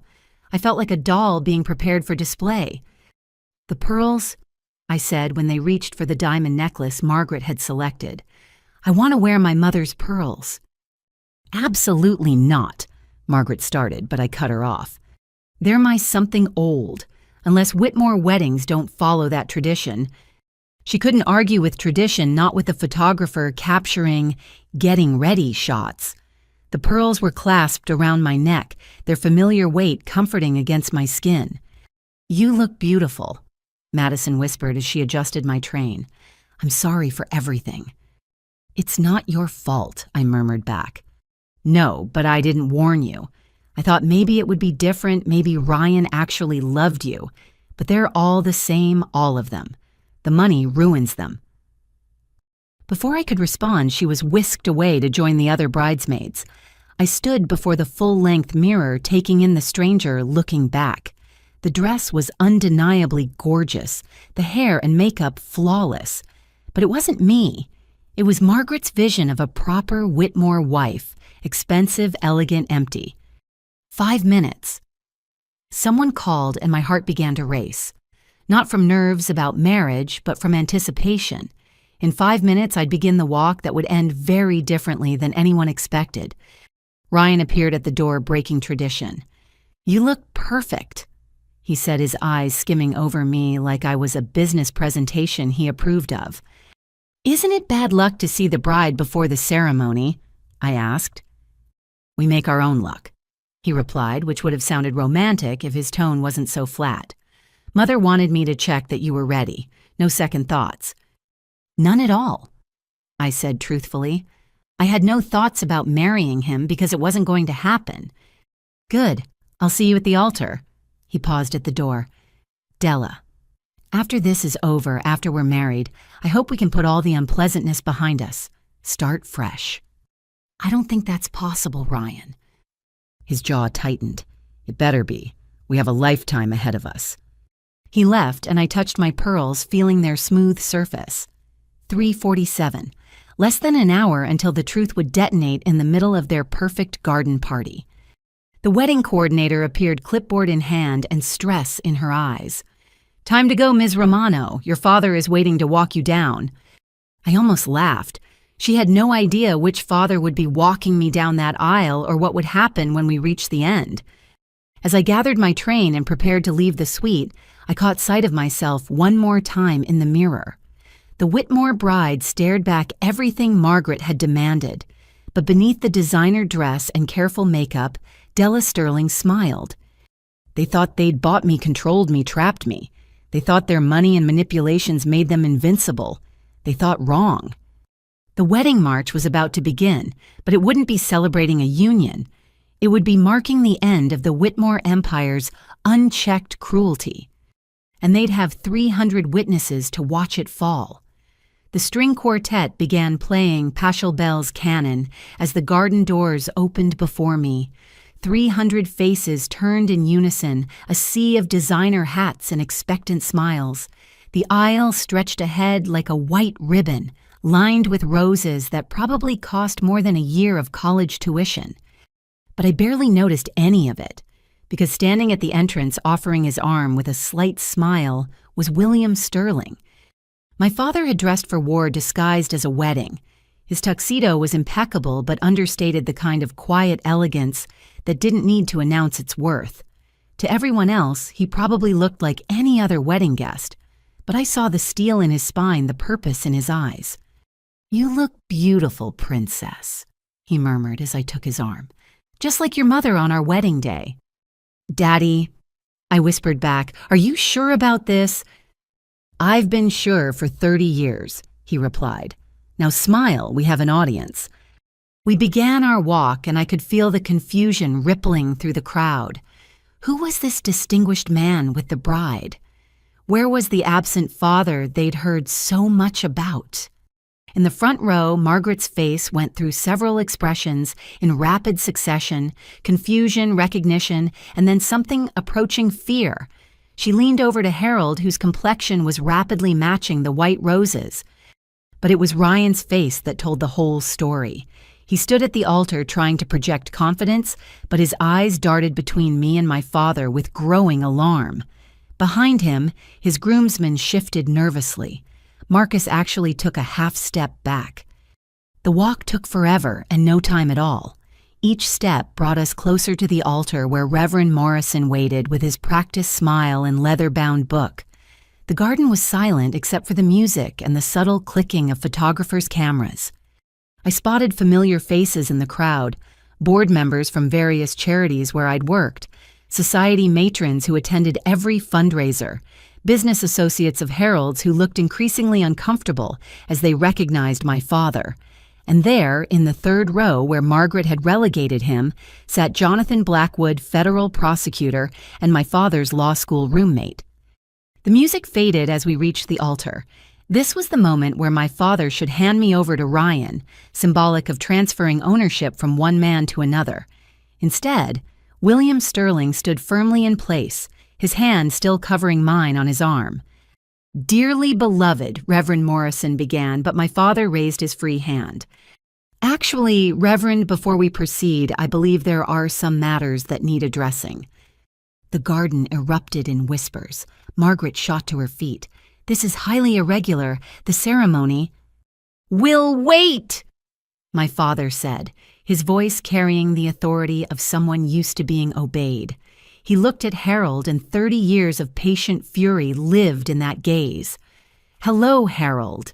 It's been a long time." Harold's face had gone from white to red to an alarming purple. "William Sterling!" he managed to choke out. "Ah, so you do remember me.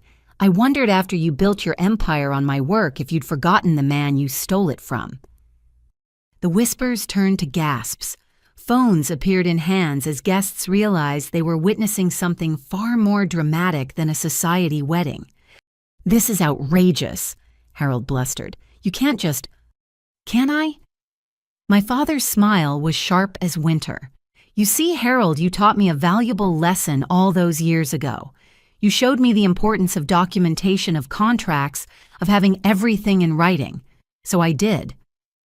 He reached into his jacket and pulled out a folder. 30 years ago, you stole my supply chain innovation system.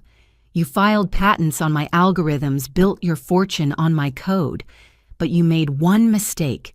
You were so eager to cut me out, you forgot to check if I'd filed provisional patents first.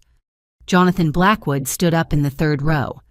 "Patents that were sealed under trade secret protection until yesterday," he added helpfully, along with some very interesting documentation about the origins of the Whitmore fortune. "You're lying!" Marcus sputtered, his lawyer brain finally catching up. "The statute of limitations doesn't apply to ongoing fraud," another voice called out. I turned to see Patricia Chen, head of the SEC's Enforcement Division, rising from her seat. "Which is what we're very interested in discussing with your family, Mr. Whitmore." The garden had become a three-ring circus. Guests were filming openly now, society reporters typing furiously on their phones. The wedding photographer, bless him, just kept shooting, probably realizing he was capturing the story of the year. "Daddy," I said loudly enough to cut through the chaos, "I think you should tell them about the prenup." "Ah, yes, the prenup." William's voice carried perfectly without shouting. "The one you pressured my daughter to sign under duress last night. The one that strips her of all rights, treats her like property, includes illegal clauses about child custody. The one signed with an invalid signature, because even under that kind of pressure, my daughter was smart enough to protect herself." I pulled the pearls, our signal, though it was hardly necessary now. The morning's carefully constructed timeline was in ruins, and the Whitmores were drowning in their own arrogance. "You set us up," Ryan said, his voice hollow. He wasn't looking at my father, he was looking at me. "This whole thing was a setup." "No," I said clearly. "I loved you. I would have married you happily if you'd stood up for me even once, if you'd chosen us over them, if you'd been the man you pretended to be when we met." "But you didn't," my father continued. "Instead, you participated in attempting to trap my daughter in a fraudulent contract. You imprisoned her in your home. You threatened her livelihood if she didn't comply. Did you really think I'd let that stand?" "This is a private family matter," Margaret shrieked, abandoning all pretense of dignity. "Not anymore," said Roger Feinstein from the New York Times, his press badge visible as he stood. "Miss Sterling, would you care to comment on your experience with the Whitmore family?" That's when Brittany decided to play her card. She stood up from her seat among the groomsmen's dates perfectly timed for maximum drama. "I object," she called out, even though we hadn't reached that part of the ceremony. "This woman has been having an affair. I have proof." She waved her phone triumphantly, but whatever fabricated evidence she'd prepared became irrelevant when Madison Whitmore suddenly laughed.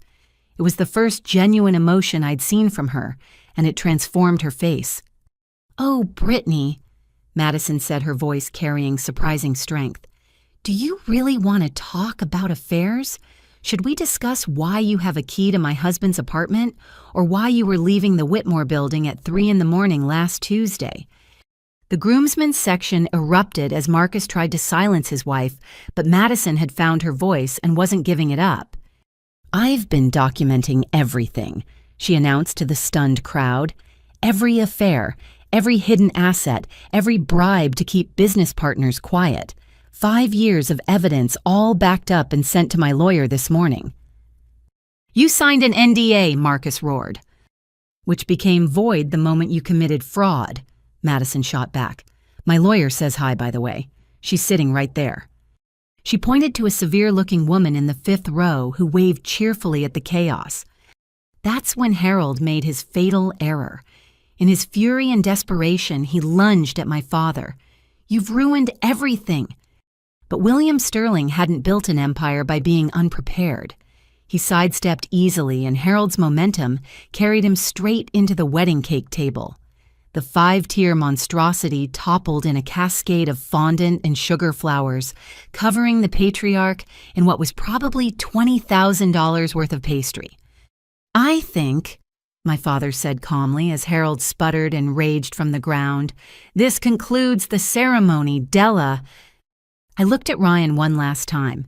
He stood at the altar like a broken mannequin, his perfect world crumbling around him. For a moment, just a moment, I saw the man he could have been if he'd chosen differently. "I'm sorry it had to end this way," I told him. "I really did love who I thought you were." "Della, wait," he called as I turned away. "We can fix this. We can start over." "No," I said simply. "We can't. You showed me who you really are, Ryan. Someone who'll sacrifice love for money, who'll stand by while his family attacks someone he claims to care about. That's not fixable." I walked back down that aisle on my father's arm, but this time I held my head high.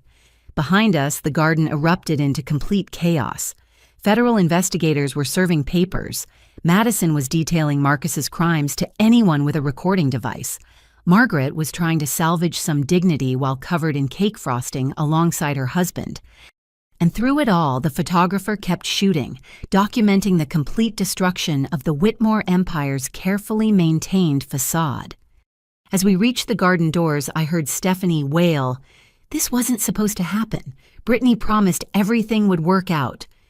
My father chuckled. "Did you know Brittany also moonlighted as an informant for the FBI?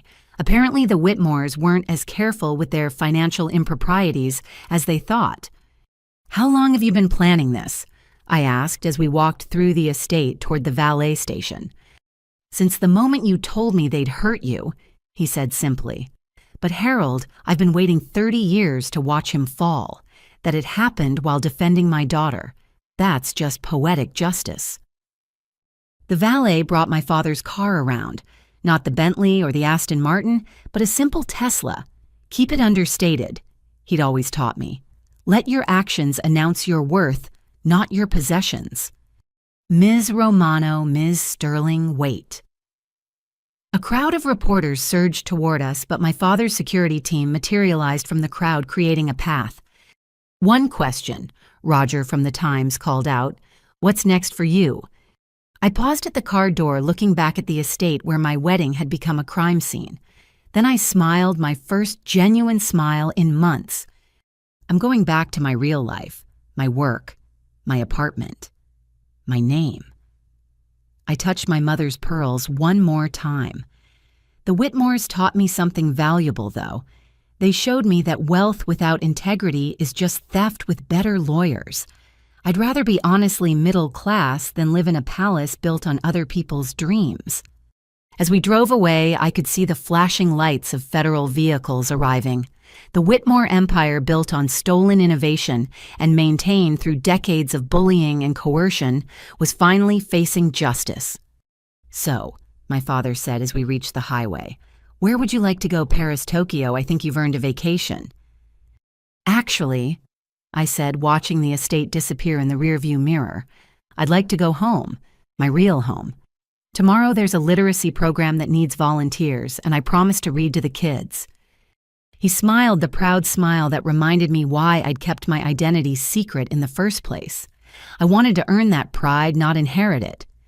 "That's my girl," he said. "Your mother would be so proud." But I didn't care about any of that.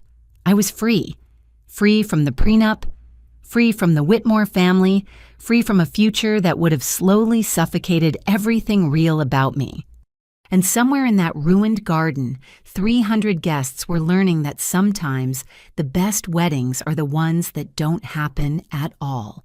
The garden looked like a disaster zone. Overturned chairs, scattered flowers, and the destroyed wedding cake created a scene worthy of a battlefield. But the real destruction was happening to the Whitmore family's reputation as federal investigators worked through the crowd taking statements and serving subpoenas. I stood with my father near the estate's entrance, still in my wedding dress, but feeling lighter than I had in months. The pearls around my neck caught the afternoon sun, reminding me of my mother's strength. "Ms. Sterling." Jonathan Blackwood approached with a satisfied expression.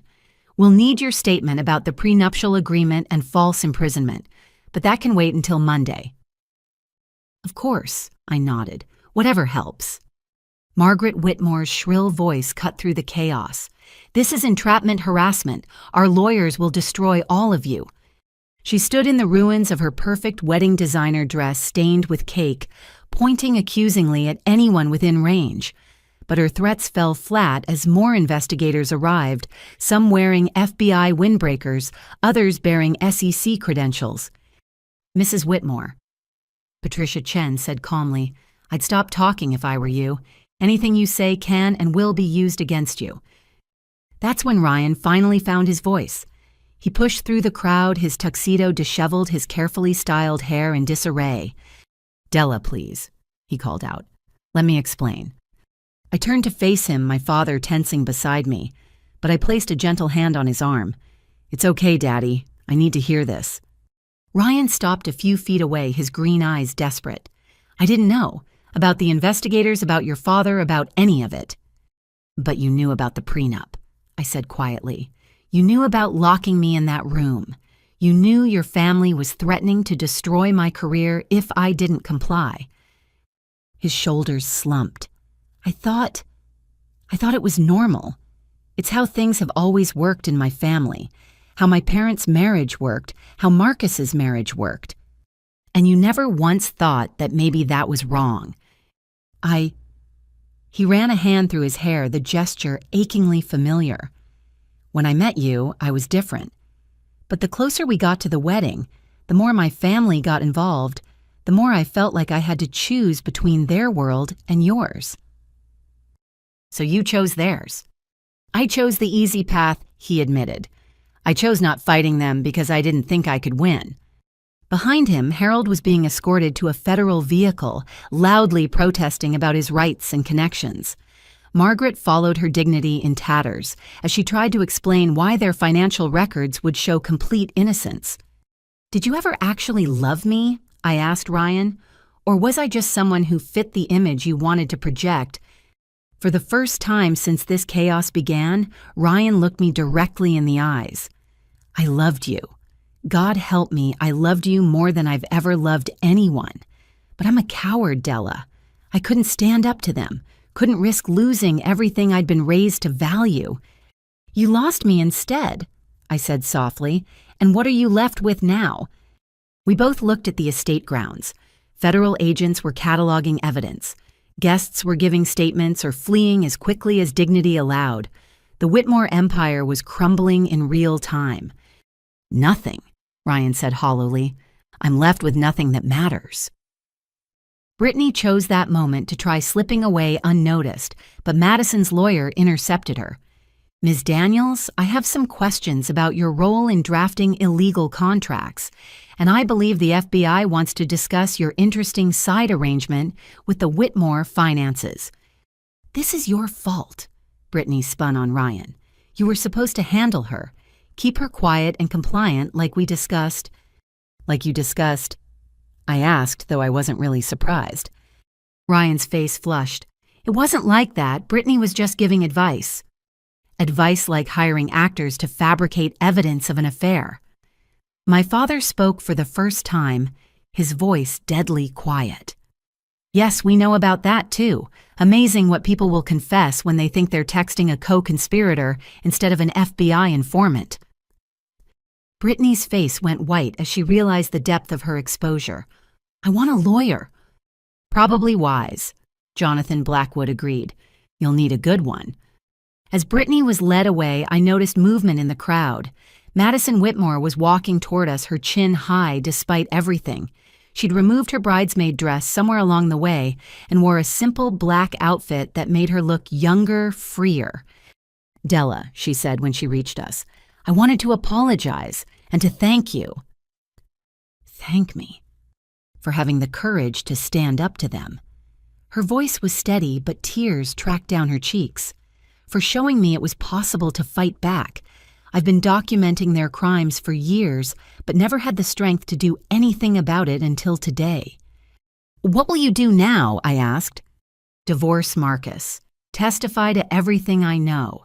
Then maybe I'll figure out who I was before they turned me into a Whitmore wife." She smiled wobbly but real. "I used to paint, you know. Haven't touched a brush in 5 years." "Paint," I encouraged her. "Paint everything you couldn't say out loud." She hugged me quickly, then walked away with her lawyer ready to face whatever came next. "Della." I turned to find Stephanie approaching cautiously. Unlike the others, she looked more bewildered than angry. "Is it true?" she asked. "What that prosecutor said about Dad, that he stole everything?" I glanced at my father, who nodded slightly. "Yes," I told her. "It's true." She absorbed this, her world reshaping itself in real time. I always wondered why he was so paranoid about contracts, why he insisted on controlling everything. It was because he was afraid someone would do to him what he did to your father. "Probably," I agreed. "I'm sorry," she said suddenly. "About everything. The comments, the sneering, the way we treated you. I thought we were protecting something valuable. But we were just protecting a lie, weren't we?" Before I could respond, she walked back toward the house, probably to face her own reckoning with the family legacy. Ms. Sterling. A young woman with a press badge approached. "Sarah Walsh from the Wall Street Journal. Could we get a statement about your father's patents and their connection to the Whitmore empire?" My father stepped forward. "I'll be holding a press conference on Monday. For now, I'll say this: 30 years ago, Harold Whitmore stole my innovations and built his fortune on them. I spent those decades building my own empire, legitimately waiting for the right moment to reveal the truth. That moment came when he tried to do to my daughter what he did to me." "And the wedding?" Sarah pressed. "Was it all a setup?" "No," I said firmly. "I genuinely loved Ryan Whitmore. I would have married him happily if he'd been the man he pretended to be. But when his family showed their true nature, when they tried to trap me in an unconscionable prenup, when Ryan chose their money over our love, well, that's when my father and I decided it was time for truth." "One more question," Sarah said quickly. "What happens to the Whitmore empire now?" William Sterling smiled, the expression sharp with satisfaction. "I imagine the federal investigations will reveal quite a bit about their business practices. The patent dispute will be settled in court, and the market—" He shrugged elegantly. "The market doesn't like uncertainty. I suspect Whitmore Industries will be quite a different company by year's end, if it exists at all." As Sarah rushed off to file her story, I saw the wedding photographer approaching with his camera. "I'm sorry," I started. "I know this isn't what you were hired to capture." "Are you kidding?" he interrupted, grinning. "This is the most incredible event I've ever shot. The composition, the drama, the emotions, it's pure art. Would you mind if I entered some of these in journalism competitions?" Despite everything, I laughed. "Sure, Just make sure you get Harold covered in cake from multiple angles." "Already did," he assured me. "That's going to be magazine cover material." The sun was starting to set, painting the destroyed garden in shades of gold and crimson. Guests had mostly fled or been escorted away. The Whitmore family was nowhere to be seen, probably huddled with their lawyers, trying to salvage something from the wreckage. "Ready to go home?" my father asked gently. I looked at Ryan one last time. He stood alone among the overturned chairs, watching me with an expression of profound loss. Part of me wanted to comfort him, but I knew that would be cruel. He'd made his choices. Now he had to live with them. "Actually," I said, "there's one more thing I need to do." I walked back through the garden to where the gift table somehow remained intact. Hundreds of wrapped presents from society's elite, all expecting to celebrate a union that would never happen. "These should go to the women's shelter on Riverside," I announced to the remaining staff. "Every single gift. They need housewares and nice things more than I ever will." "You can't," one of Margaret's assistants protested. "These gifts are worth hundreds of thousands of dollars." "Exactly," I smiled, "which will help hundreds of women starting over. Please see that it's done." As I walked back to my father, I heard the assistant muttering about tax receipts and grateful donors who'd appreciate the charity redirect. Even in destruction, some good could come. "Now I'm ready," I told my father. But as we reached his car, one more surprise waited. William's phone buzzed with a text and his eyebrows rose. "What is it?" I asked. "Harold's hidden offshore accounts," he said, showing me the screen. Apparently, Brittany wasn't the only informant. Harold's personal banker has been cooperating with authorities for months. The Whitmores are about to discover they're not just facing civil lawsuits and patent disputes. They're facing criminal charges. Tax evasion, money laundering, fraud. The list is extensive. He pocketed his phone. It seems Harold learned the wrong lesson 30 years ago. He learned to take what wasn't his. He never learned that eventually the bill comes due. As we drove away from the estate, I rolled down the window, letting the evening air wash over me. My wedding dress rustled in the breeze, but I didn't care about preserving it. It had served its purpose, just not the one Margaret intended. "Daddy," I said as the city lights came into view. "Thank you." "For what, Princess?" "For waiting until I needed you. For letting me find out for myself who Ryan really was. For being there when it mattered." He reached over and squeezed my hand. "Your mother always said you'd know when someone truly loved you, because they'd stand up for you when it cost them something. Ryan failed that test." Spectacularly, I agreed. "But you passed it," he continued. "You stood up for yourself when it would have been easier to sign those papers and live in that golden cage. I'm proud of you, Della." Through the rearview mirror, I caught a glimpse of smoke rising from the direction of the estate. Not actual fire, I realized, but the metaphorical burning of the Whitmore empire. By tomorrow, their name would be synonymous with scandal. Their fortune would be frozen pending investigations. Their legacy would be one of theft and lies finally exposed. And somewhere in that wreckage, Ryan Whitmore would have to figure out who he was without his family's money and power. Maybe he'd become the man he'd pretended to be when we met. Or maybe he'd remain the coward who chose easy wealth over difficult love. Either way, it wasn't my story anymore. My story was just beginning, and it started with returning to my small apartment, my real life, and the work that actually mattered. Tomorrow, I'd read to children at the literacy center. I'd plan fundraisers for causes I believed in. I'd build something real with my own hands and heart. The Whitmores had tried to buy me, cage me, control me. Instead, they'd freed me to become exactly who I was meant to be. William Sterling's daughter, yes, but more importantly, Della Romano, who stood up to bullies and won. The wedding that didn't happen would be remembered far longer than any successful ceremony. And the woman who walked away in a designer dress and her mother's pearls, she'd remember it as the day she chose herself. By the time we returned to the city, the Whitmore wedding disaster was already trending globally. Social media had exploded with videos of Harold covered in cake federal agents, serving papers, and my father's dramatic revelation. But the real circus was just beginning at the Whitmore Industries headquarters. "Turn on Channel 7, my father said as we entered his penthouse. He'd insisted I stay there for the night, worried about potential retaliation. The screen filled with aerial footage of FBI agents carrying boxes out of the Whitmore building. The reporter's voice was breathless with excitement. In an unprecedented fall from grace, the Whitmore family empire faces federal investigation on multiple fronts. Sources indicate this stems from a wedding ceremony that turned into a crime scene earlier today." I sank into the plush sofa, still wearing my wedding dress. It felt surreal watching my personal drama play out on national television.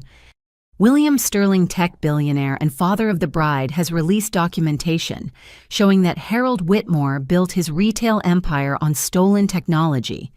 The reporter continued. Meanwhile, Madison Whitmore, estranged wife of Marcus Whitmore, has provided investigators with what she claims is evidence of decades of financial crimes. The scene cut to Madison standing outside a law office looking composed despite the media frenzy. "For 5 years, I watched my husband and his family operate above the law," she said clearly. "They destroyed anyone who opposed them, bought silence with threats and money. Today that ends." "She's brave," I murmured. "She's protected," my father corrected. "I made sure she had security and legal representation before today. The Whitmores have a history of silencing witnesses." My phone buzzed with hundreds of messages. Friends, colleagues, people I hadn't heard from in years. Everyone wanted to know if I was okay, if the stories were true, if I'd really left Ryan Whitmore at the altar. One message stood out from my boss at the Literacy Foundation. "Take all the time you need, but when you're ready, we have 3 new programs to plan and a donor who specifically wants to work with you. P.S. Best wedding video ever." Despite everything, I smiled. My real life was waiting for me, unchanged by the Whitmore drama. "Della," my father said, his tone shifting to business.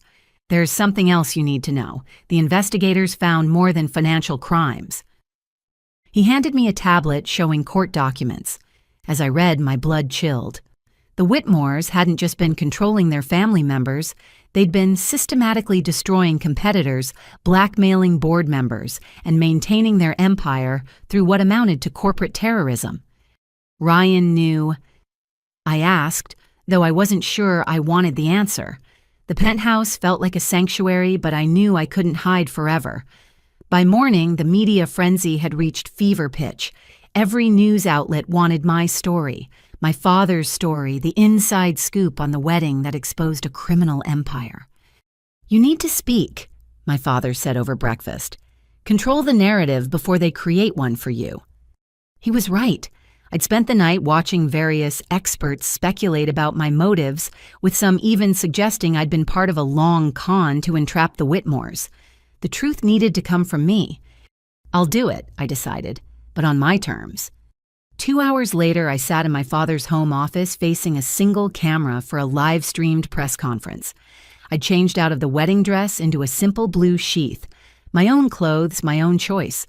My mother's pearls still rested against my throat. "Good morning." I began looking directly into the lens. "I'm Della Sterling, though many of you know me as Della Romano. I want to address what happened yesterday and correct some misconceptions." The viewer count was climbing rapidly. Thousands, then tens of thousands, then hundreds of thousands. Somewhere out there, I knew the Whitmores were watching too. 2 years ago, I met Ryan Whitmore at a charity event. I was organizing it. He was volunteering. I fell in love with a man who seemed kind, genuine, and committed to making a difference. I kept my family background private because I wanted to be loved for who I am not, for my father's success. I took a breath, steadying myself for the harder truths. 24 hours before our wedding, the Whitmore family presented me with a prenuptial agreement that would have stripped me of all rights, controlled my every action, and even dictated custody of future children. When I hesitated, they locked me in a room. When I asked questions, they threatened to destroy my career and reputation. The comments were streaming by too fast to read, but I caught words like brave and shocking, mixed with inevitable skepticism. I signed that agreement with an invalid signature because I was under duress and refused to be trapped. I attended the wedding because I hoped until the last moment that Ryan would choose our love over his family's demands. He didn't. I looked directly at the camera, imagining Ryan watching. Ryan, I know you're seeing this. I want you to hear this from me. I loved you. The real you, the one who read stories to children and brought me coffee during long nights. But when your family showed their true nature, you chose their wealth over our future. That's a choice you'll have to live with. Now for the harder part. My father, William Sterling, built his empire on innovation and hard work. 30 years ago, Harold Whitmore stole his technology and used it to build the Whitmore fortune. My father waited 3 decades for justice, and yesterday he got it. Not through revenge, but through truth. I held up a folder of documents. These are copies of the original patents, the proof of theft, the evidence that the Whitmore empire was built on stolen dreams. But more than that, these represent a pattern. The Whitmores didn't just steal once. They made a practice of destroying anyone who stood in their way. The viewer count had passed 1 million. Comments flooded in from around the world. To those asking if this was all planned, no. I genuinely intended to marry Ryan. My father came to that wedding as a last resort to protect me from a family that had already proven they would destroy anyone who defied them. I set down the documents and spoke from the heart. To the women trapped in similar situations in relationships where love comes with contracts and control, you deserve better. Love shouldn't require you to sign away your rights. Family shouldn't come with terms and conditions. If someone truly loves you, they'll stand up for you when it matters. A notification popped up on the screen. The Whitmore family lawyer was demanding I cease and desist. I smiled slightly. I see the Whitmore legal team is watching. Good. Let me be clear, I will cooperate fully with all investigations. I will testify to everything I witnessed, and I will not be silenced by threats or lawsuits. I leaned forward, my voice gaining strength. The Whitmores thought they could buy me, control me, and discard me when I didn't comply. They thought their money made them untouchable. They were wrong. Money without morality is just theft with accounting. Power without principles is just bullying with lawyers. The comments were now overwhelmingly supportive. Stories poured in from others who'd been victimized by the Whitmores or similar families. A movement was building in real time. I want to address Ryan directly one more time. Ryan, you have a choice. You can continue defending the indefensible, or you can finally become the man you pretended to be when we met. Your family's empire is crumbling, but you don't have to fall with it. Stand up. Tell the truth. It's not too late to choose integrity over inheritance. I paused, then continued. To Harold and Margaret Whitmore, you tried to do to me what you did to my father 30 years ago. But times have changed. The world is watching now. Your threats don't work when there are 1 million witnesses. My phone lit up with a text from Madison. Thank you for giving me courage. Watching now with my lawyer. We're filing additional charges based on what I documented. The abuse, the control, the financial manipulation, all of it. I smiled at the camera. I've just received word that more victims are coming forward. To anyone else who's been hurt by the Whitmores, you're not alone. Speak up. The empire they built on fear is crumbling, and your voices matter. The livestream comment count showed over 2 million viewers now. News outlets were already cutting clips, sharing sound bites, turning my personal stand into a public rallying cry. Finally, I want to thank everyone who's reached out with support. I'm returning to my work at the Literacy Foundation, where I'll continue doing what I love, helping children access books and education. The Whitmores tried to make me feel small for choosing charity over profit. But I've seen what profit without purpose creates. I'll take meaning over money every time. I reached for the pearls one more time, drawing strength from their familiar weight. My mother used to say that integrity is what you do when no one's watching. Well, everyone's watching now. And I want you to see me choose truth over comfort, honesty over wealth, and freedom over a golden cage. I stood preparing to end the broadcast. The wedding that didn't happen yesterday wasn't a tragedy. It was a liberation. For me, for Madison, for everyone who's been silenced by wealth and power. The Whitmore's empire may fall, but from its ashes, maybe we can build something better. Something real. Something that doesn't require people to sign away their souls for acceptance. The final words came from my heart. To anyone watching who's trapped in their own version of a Whitmore prenup, whether it's a relationship, a job, or a family that demands you become someone you're not, know this: you deserve better. You are worth more than what they're offering. And sometimes, the best deal is the one you walk away from. I reached for the camera button, then paused. Oh, and to the wedding photographer who captured everything yesterday, please do enter those photos in competitions. Let the world see what it looks like when someone chooses freedom over fear. Thank you. I ended the stream. The view counter froze at 2.3 million. Within minutes, my father's publicist was fielding hundreds of interview requests. But I wasn't interested in becoming a media sensation. What now? My father asked, pride evident in his eyes. Now I go home, I said simply. To my apartment, my job, my life. The Whitmores will face justice through the courts. I've said what needed saying. But even as I spoke, my phone rang. The caller ID showed a number I recognized: Ryan. I almost didn't answer. Then, remembering my words about choosing courage, I picked up. Della. His voice was broken raw. I watched your stream, every word. And you're right, about everything.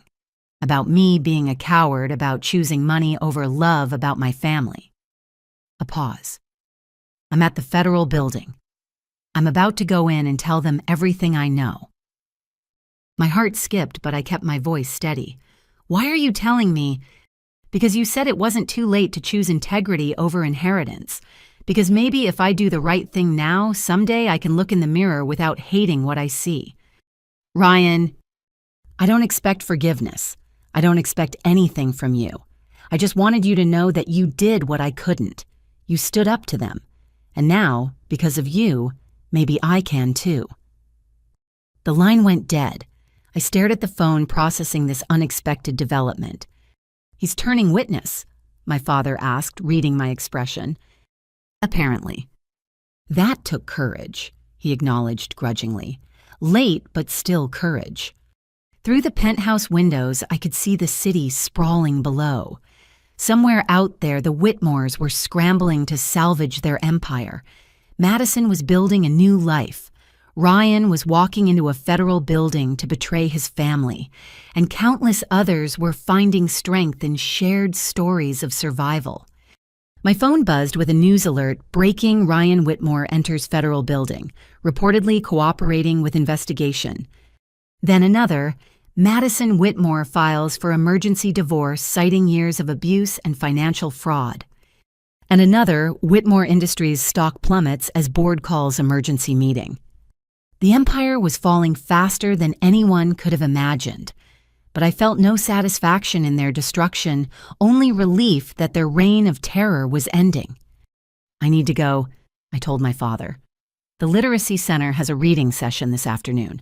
I promised the kids I'd be there. He hugged me tightly. Your mother would be so proud. You stood up for yourself with grace and truth. I learned from the best, I said, meaning both my parents. As I prepared to leave, one final text arrived, from a number I didn't recognize. Ms. Sterling, this is Stephanie Whitmore. I'm at the FBI office with Ryan. We're both cooperating fully. I wanted to say thank you for your words today. You showed us there's another way to live. I'm choosing it. Maybe too late, but I'm choosing it. I smiled sadly. The Whitmore children were finally breaking free, but at such a cost. Their parents had built them a prison of gold and called it love. My father's driver took me back to my small apartment. Reporters clustered outside, but building security kept them at bay. Inside my studio, everything was exactly as I'd left it. My secondhand furniture, my wall of thank you letters from the literacy program, my simple life that the Whitmores had found so beneath them. I changed into jeans and a t-shirt, packed my bag with picture books, and headed to the community center. The children didn't care about viral videos or fallen empires. They just wanted someone to read them stories, to make funny voices, to show them worlds beyond their own. As I sat in the reading circle surrounded by eager faces, I thought about the different kinds of wealth. The Whitmores had millions but lived in fear of losing control. These children had very little but radiated joy at the simplest pleasures. Ms. Della. One little girl asked, "Are you a princess? You were on TV in a pretty dress." I smiled, thinking of how my father sometimes called me princess, how the Whitmores had tried to buy me a crown that came with chains. "No, sweetheart," I said, opening the first book. "I'm just someone who loves stories. Want to hear one about a brave little girl who stood up to a dragon." Their enthusiastic yes filled the room. As I began reading, making my voice growl for the dragon and squeak for the mouse who helped the heroine, I felt more myself than I had in months. Outside, the Whitmore empire continued to crumble. Inside this small room, surrounded by children who saw magic in simple words on a page, I remembered what really mattered. The wedding that wasn't had made headlines around the world. But this, reading to kids who needed to believe in happy endings, this was my real life. And I wouldn't trade it for all the Whitmore millions in the world. My phone sat silent in my bag, no doubt filled with messages and media requests. They could wait. Right now, a dragon needed defeating and a brave girl needed to save the day. Just like in real life, sometimes the best victories came not from what you gained, but from what you had the courage to refuse. 3 days after the wedding disaster, the full scope of William Sterling's plan became clear. I sat in my father's office watching him coordinate with lawyers, investigators, and financial advisors like a conductor directing a symphony of justice. The patent documentation is irrefutable. Jonathan Blackwood explained spreading papers across the conference table. Harold built everything on your stolen algorithms, every innovation, every efficiency that made Whitmore Industries profitable. It all traces back to your original work. Which means, I asked, though I suspected the answer. Which means, my father said with quiet satisfaction, that I own the foundational technology their entire empire runs on. 30 years of royalties, damages, and interest. The numbers were staggering. What Harold had stolen was worth millions then. Compounded over 3 decades with the expansion of the business built on it, the liability ran into billions.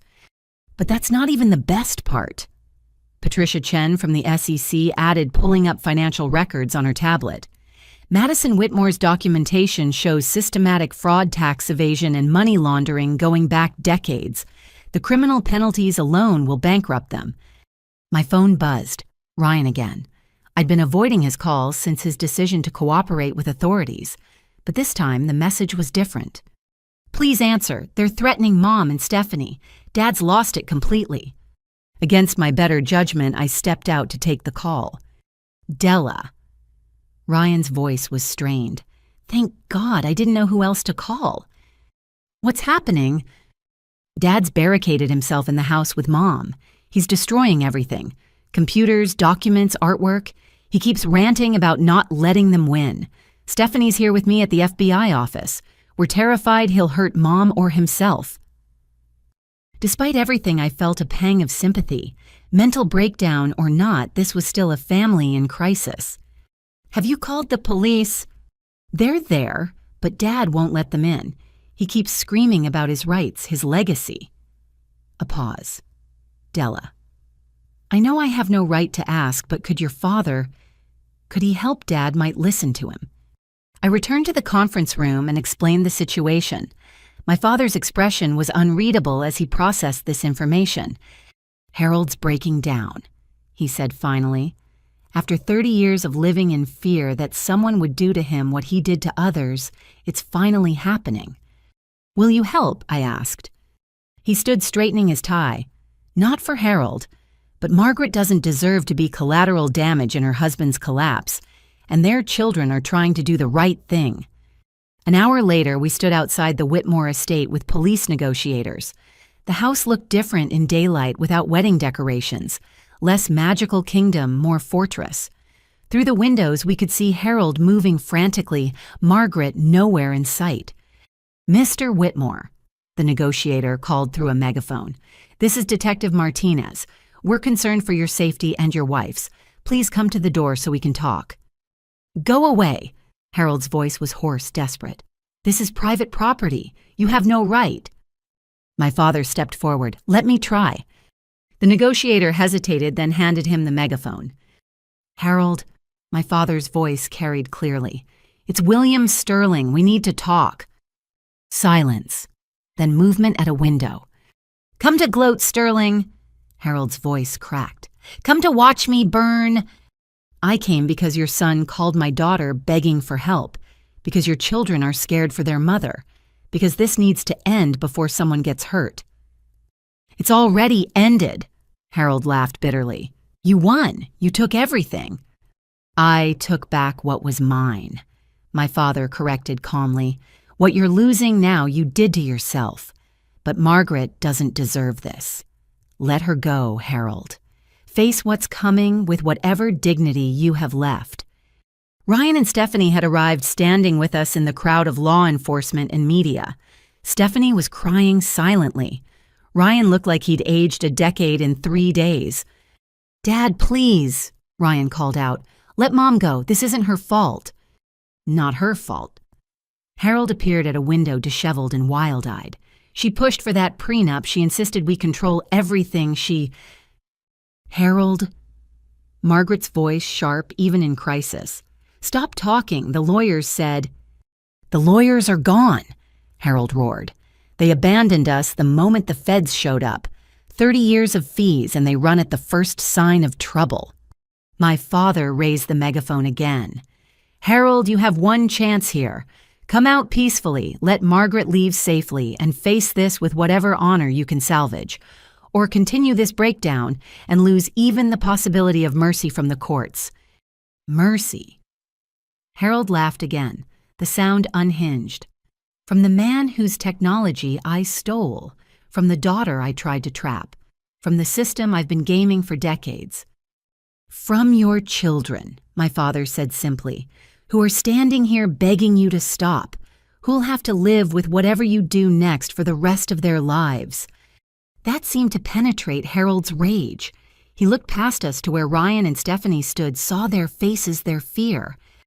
"My children," he said more quietly, "my legacy." "We're not your legacy, Dad," Ryan said, his voice carrying without amplification. "We're people. Your son and daughter who just want their mother safe. Please." For a long moment, Harold stood frozen at the window. Then he disappeared from view. The front door opened slowly, and Margaret walked out head high despite her smeared makeup and rumpled clothes. She walked past all of us without a word, straight to a waiting police car. Harold appeared in the doorway looking smaller than I'd ever seen him. The titan of industry who'd terrorized boardrooms and destroyed competitors was just a broken man in a wrinkled suit. "I built an empire," he said to no one in particular. "I built it from nothing." "You built it on something that wasn't yours," my father said not unkindly, "and that foundation was always going to crumble."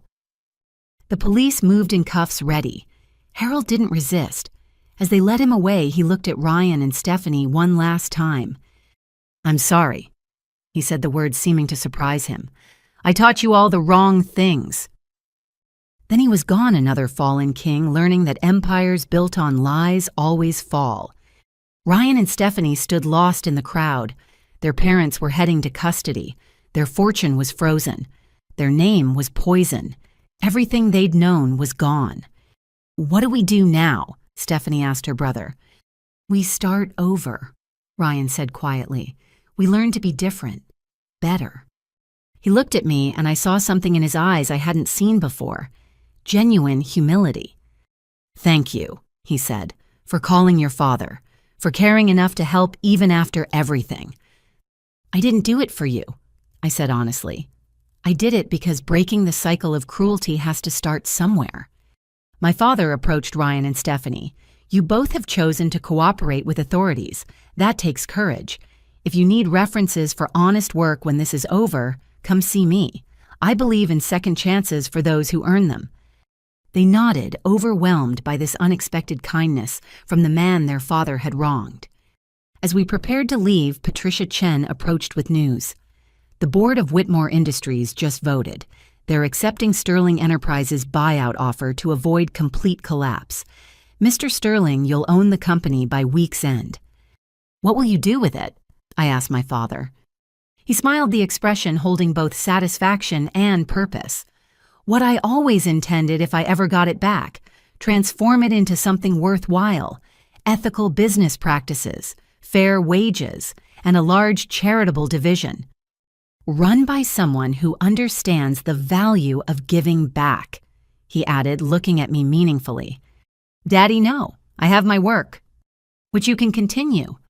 But imagine the resources you'd have access to, the good you could do with Whitmore Industries' infrastructure turned toward charity instead of greed. The irony was perfect. The company that had tried to cage me would become my platform for helping others. Think about it, he said gently. No pressure, but the option is there. As we drove away from the estate, I watched the media circus in the rearview mirror. Tomorrow, the headlines would scream about Harold's arrest, Margaret's complicity, the complete collapse of a dynasty. But I was thinking about the future, about literacy programs funded by Whitmore millions, about women's shelters supported by an empire built on controlling women, about turning 30 years of theft into lifetimes of giving. You know what Mom would say? I asked my father.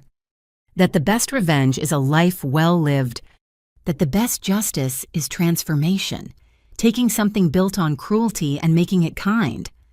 He reached over and squeezed my hand. Then let's transform it, together. My phone buzzed with messages from the Literacy Center. The children were asking when Ms. Della would read to them again. Normal life calling me back. But maybe normal was about to change. Maybe my small life of small goods was about to become something bigger, not because I'd married into wealth, but because I'd refused to, and in doing so, inherited the chance to make that wealth meaningful. The Whitmore Empire had fallen. From its ashes, something better would rise. 2 weeks after the wedding, I was settling back into my routine when Ryan appeared at the Literacy Center. I was preparing for the afternoon reading session when I saw him through the window, standing uncertainly by the entrance. He looked different. The entitled prince of retail was gone, replaced by someone in a simple button-down and jeans. The designer watch was missing. The perfectly styled hair was now naturally tousled, but it was his eyes that had changed the most. They held humility where arrogance once lived. "You can't be here," I said, stepping outside to prevent him from disrupting the children's space. "This is my workplace."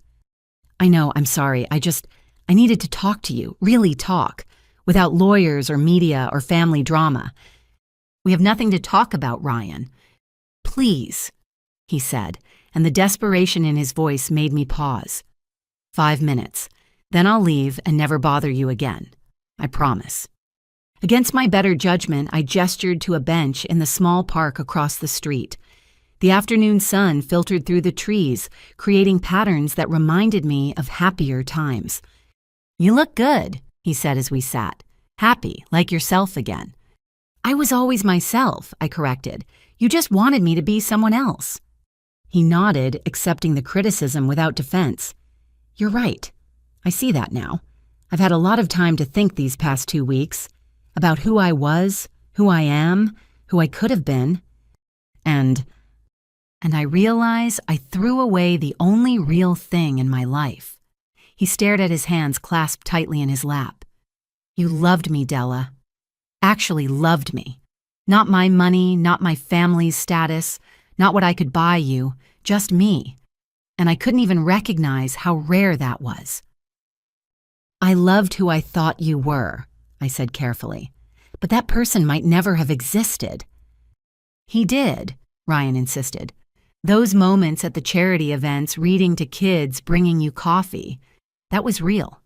That was the truest I've ever been. but I was too weak to stay that person when my family applied pressure.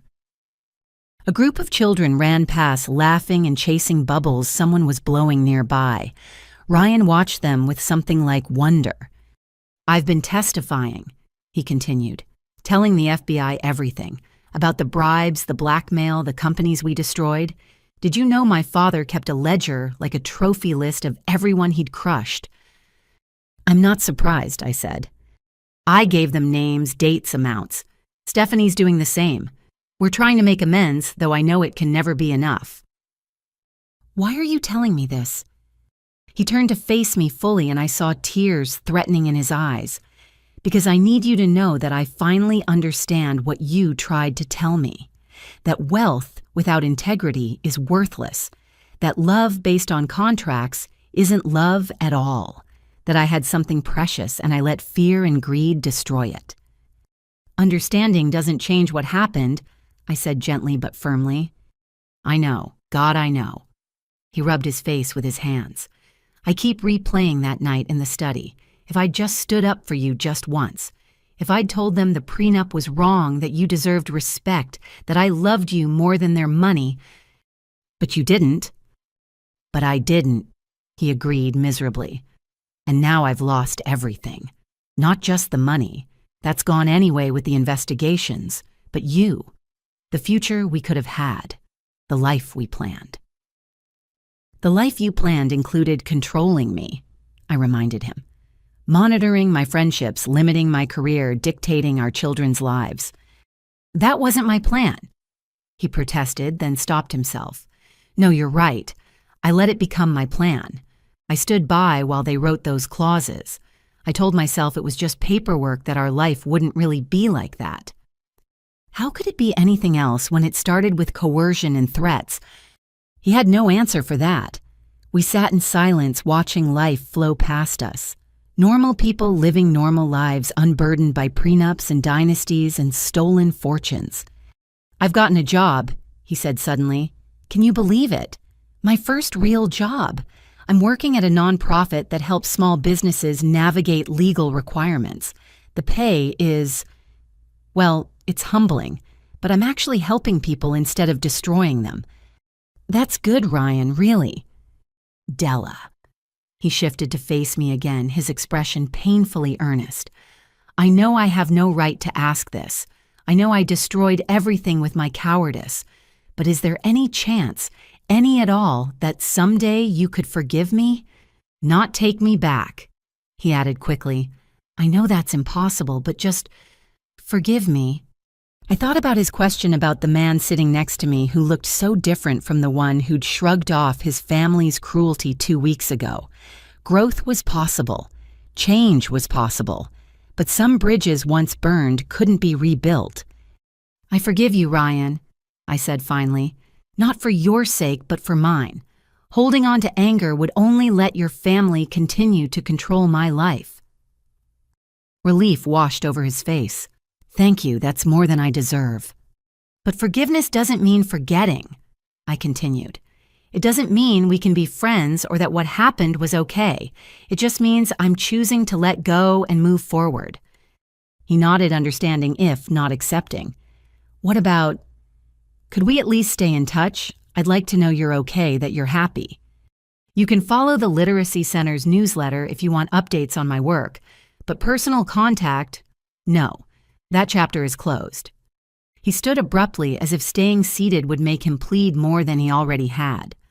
"I should let you get back. The kids are probably waiting."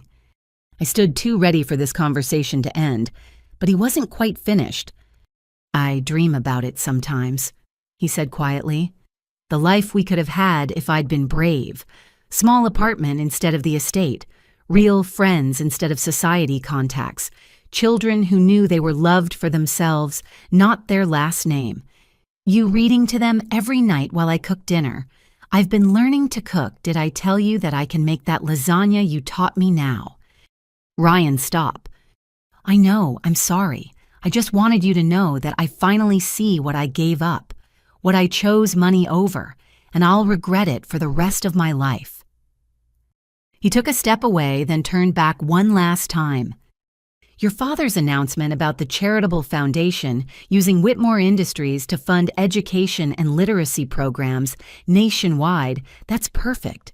My family's greed transformed into your generosity. It's poetic justice. It's just justice, I corrected, making things right after 30 years of wrong. Will you be running it? Eventually. I'm finishing my current programs first, but yes, I'll be directing the charitable division. You'll be amazing at it, he said with genuine admiration. Those kids, all the people you'll help, they're lucky to have you. I was lucky to have you even if I was too stupid to realize it.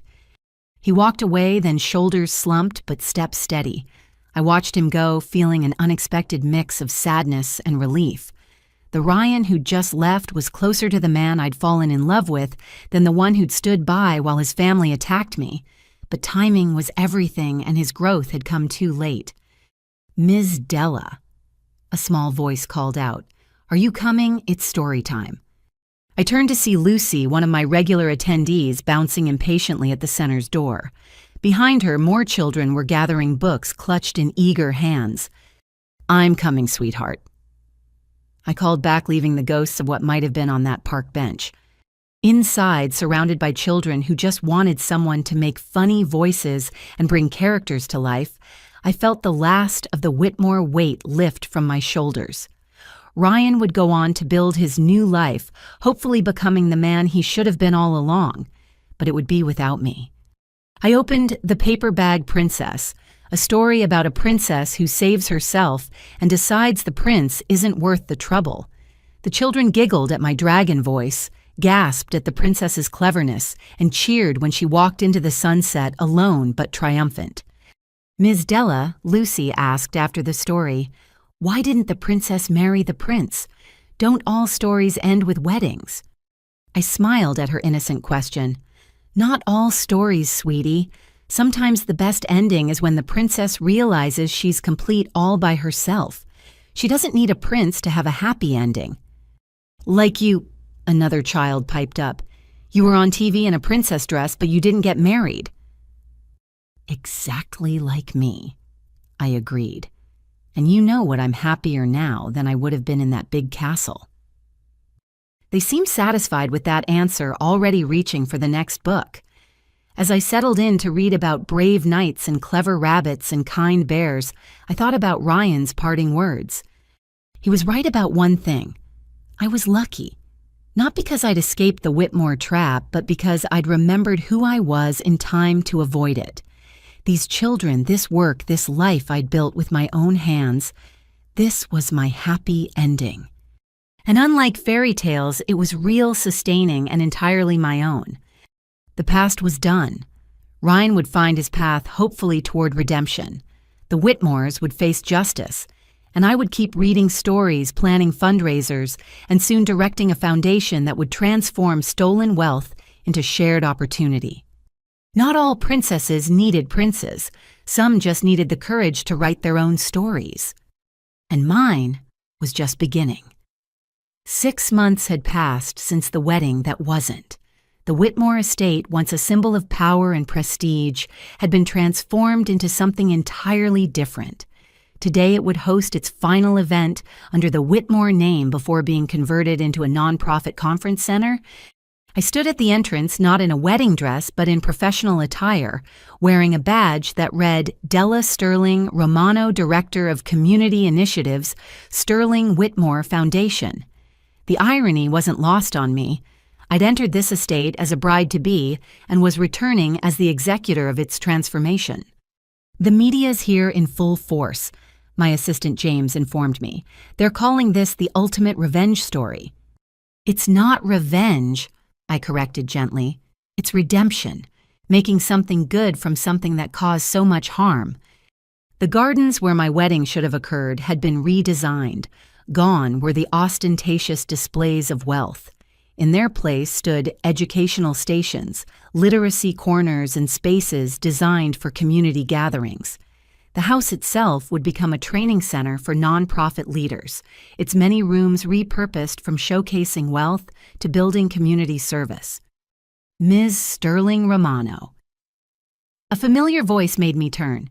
Madison Whitmore, now Madison Chen, having reclaimed her maiden name, approached with a warm smile. She looked like a different person, relaxed, genuine, glowing with newfound purpose. "Madison, you made it. I wouldn't miss this for anything," she said, gesturing to the transformed space. "Watching this place become something positive. It's like watching my own transformation made physical." She'd used her divorce settlement to establish an art therapy program for abuse survivors. Her paintings, dark at first, but increasingly filled with light, had even gained gallery representation. "Have you seen him?" she asked carefully. I knew who she meant. Not yet, but he RSVP'd yes. Ryan had been invited as part of our commitment to restorative justice.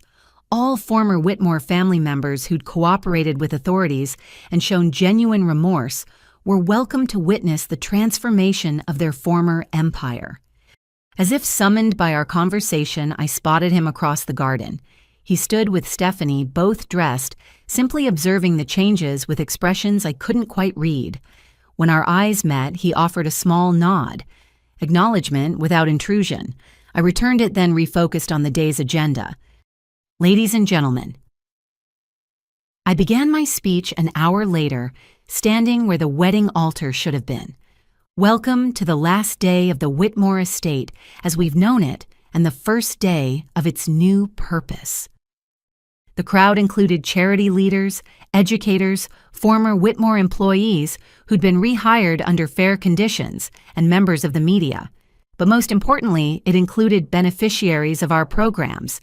Children clutching new books, small business owners who'd received grants, families who'd found shelter in properties converted from Whitmore Investment Holdings.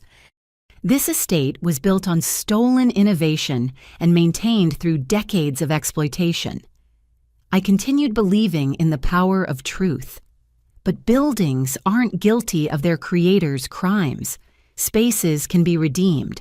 Wealth can be redirected. And that's what we're doing today. I outlined the Foundation's first-year achievements: 50 literacy centers, established 200 small businesses, supported 1,000 families housed. All funded by the fortune built on my father's stolen work, now returned to serve the community Harold Whitmore had taken from. "My father, William Sterling, waited 30 years for justice," I said as he joined me on the platform, "but he taught me that justice isn't just about punishment, it's about restoration. Making things right, building better futures from broken pasts."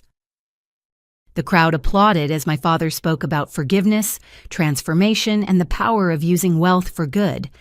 But I noticed Ryan hanging on every word, his expression a mix of shame and hope. After the speeches, as people toured the transformed spaces, he approached cautiously. "It's incredible," he said simply, "what you've done here, what you've made from my family's ruin." "Ruin implies destruction without purpose," I replied. "This is reconstruction. Your family's empire fell, but its resources are building something better." Stephanie joined us, looking healthier than I'd ever seen her. "I'm starting social work school in the fall," she announced, specializing in family dynamics and financial abuse. "Turns out, living it gives you insight into preventing it." "That's wonderful, Stephanie." She smiled, then surprised me by asking, "Would the Foundation consider internship partnerships? I'd love to learn from programs that are actually making a difference." "Send me your proposal," I offered. "We're always looking for people who understand the complexities of economic abuse."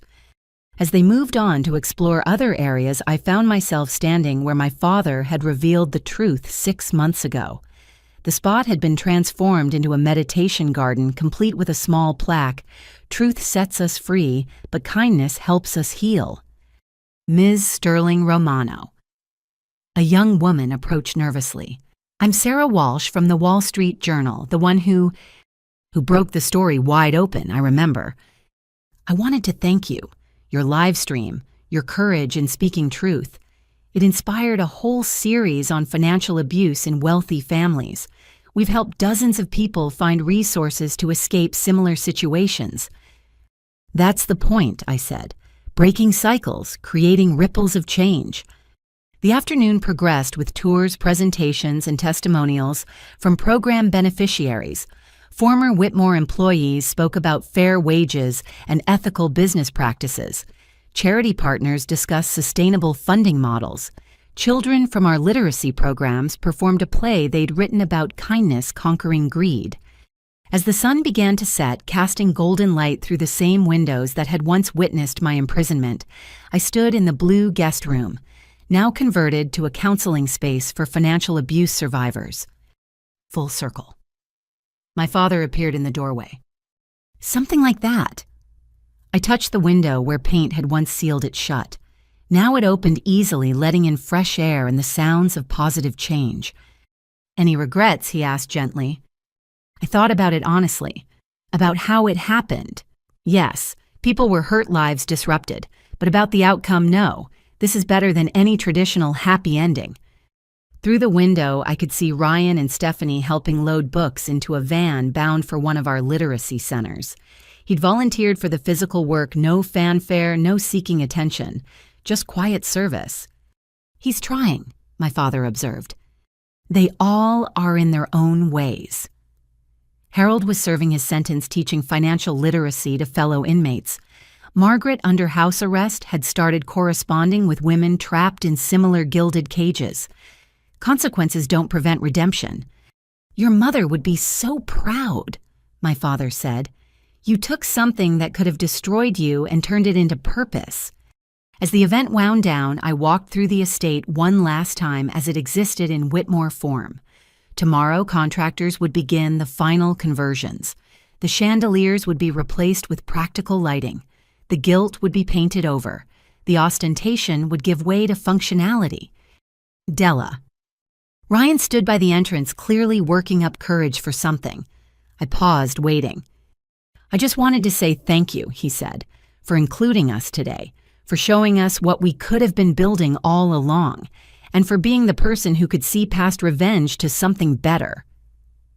Everyone deserves a chance to witness transformation, I replied, even especially those who need it most. He smiled sadly. I know I said I wouldn't contact you again, and I won't.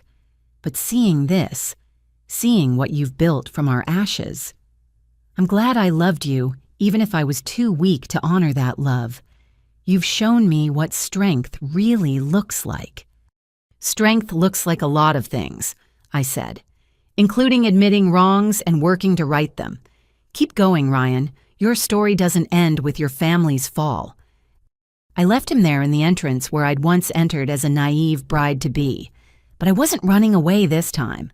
I was walking towards something, a future I'd built myself, a purpose born from pain, a life that honored both my parents' values and my own hard-won wisdom. The estate gates closed behind me for the last time in their current form. Tomorrow they'd open to welcome communities instead of excluding them. The Whitmore name would fade, but what rose in its place would last, a testament to the power of transforming privilege into purpose, theft into philanthropy, control into compassion. In my car, I found a package on the passenger seat. Inside was a simple leather journal and a note in Ryan's handwriting. For your next chapter, may it be everything ours couldn't be. R. I set it aside, neither accepting nor rejecting the gesture. Some gifts, like forgiveness, were complicated. But the sentiment was clear. He understood that my story continued without him, and he was grateful to have played even a broken part in leading me to my purpose. As I drove home to my small apartment, which I'd kept despite now having resources for more, I thought about fairy tales and real life. In stories, the princess either married the prince or defeated the villain. In real life, sometimes she did neither. Sometimes she transformed the kingdom itself, turning palaces into schools and dungeons into gardens. The wedding that didn't happen had become something far more powerful, a beginning that needed no ending, a transformation that rippled outward, touching lives Harold Whitmore had never bothered to consider. Tomorrow there would be new challenges, new programs to implement, new lives to touch. But tonight I was simply Della Sterling Romano, who'd walked into a trap and emerged with the keys to free others. And that was better than any happily ever after I could have imagined.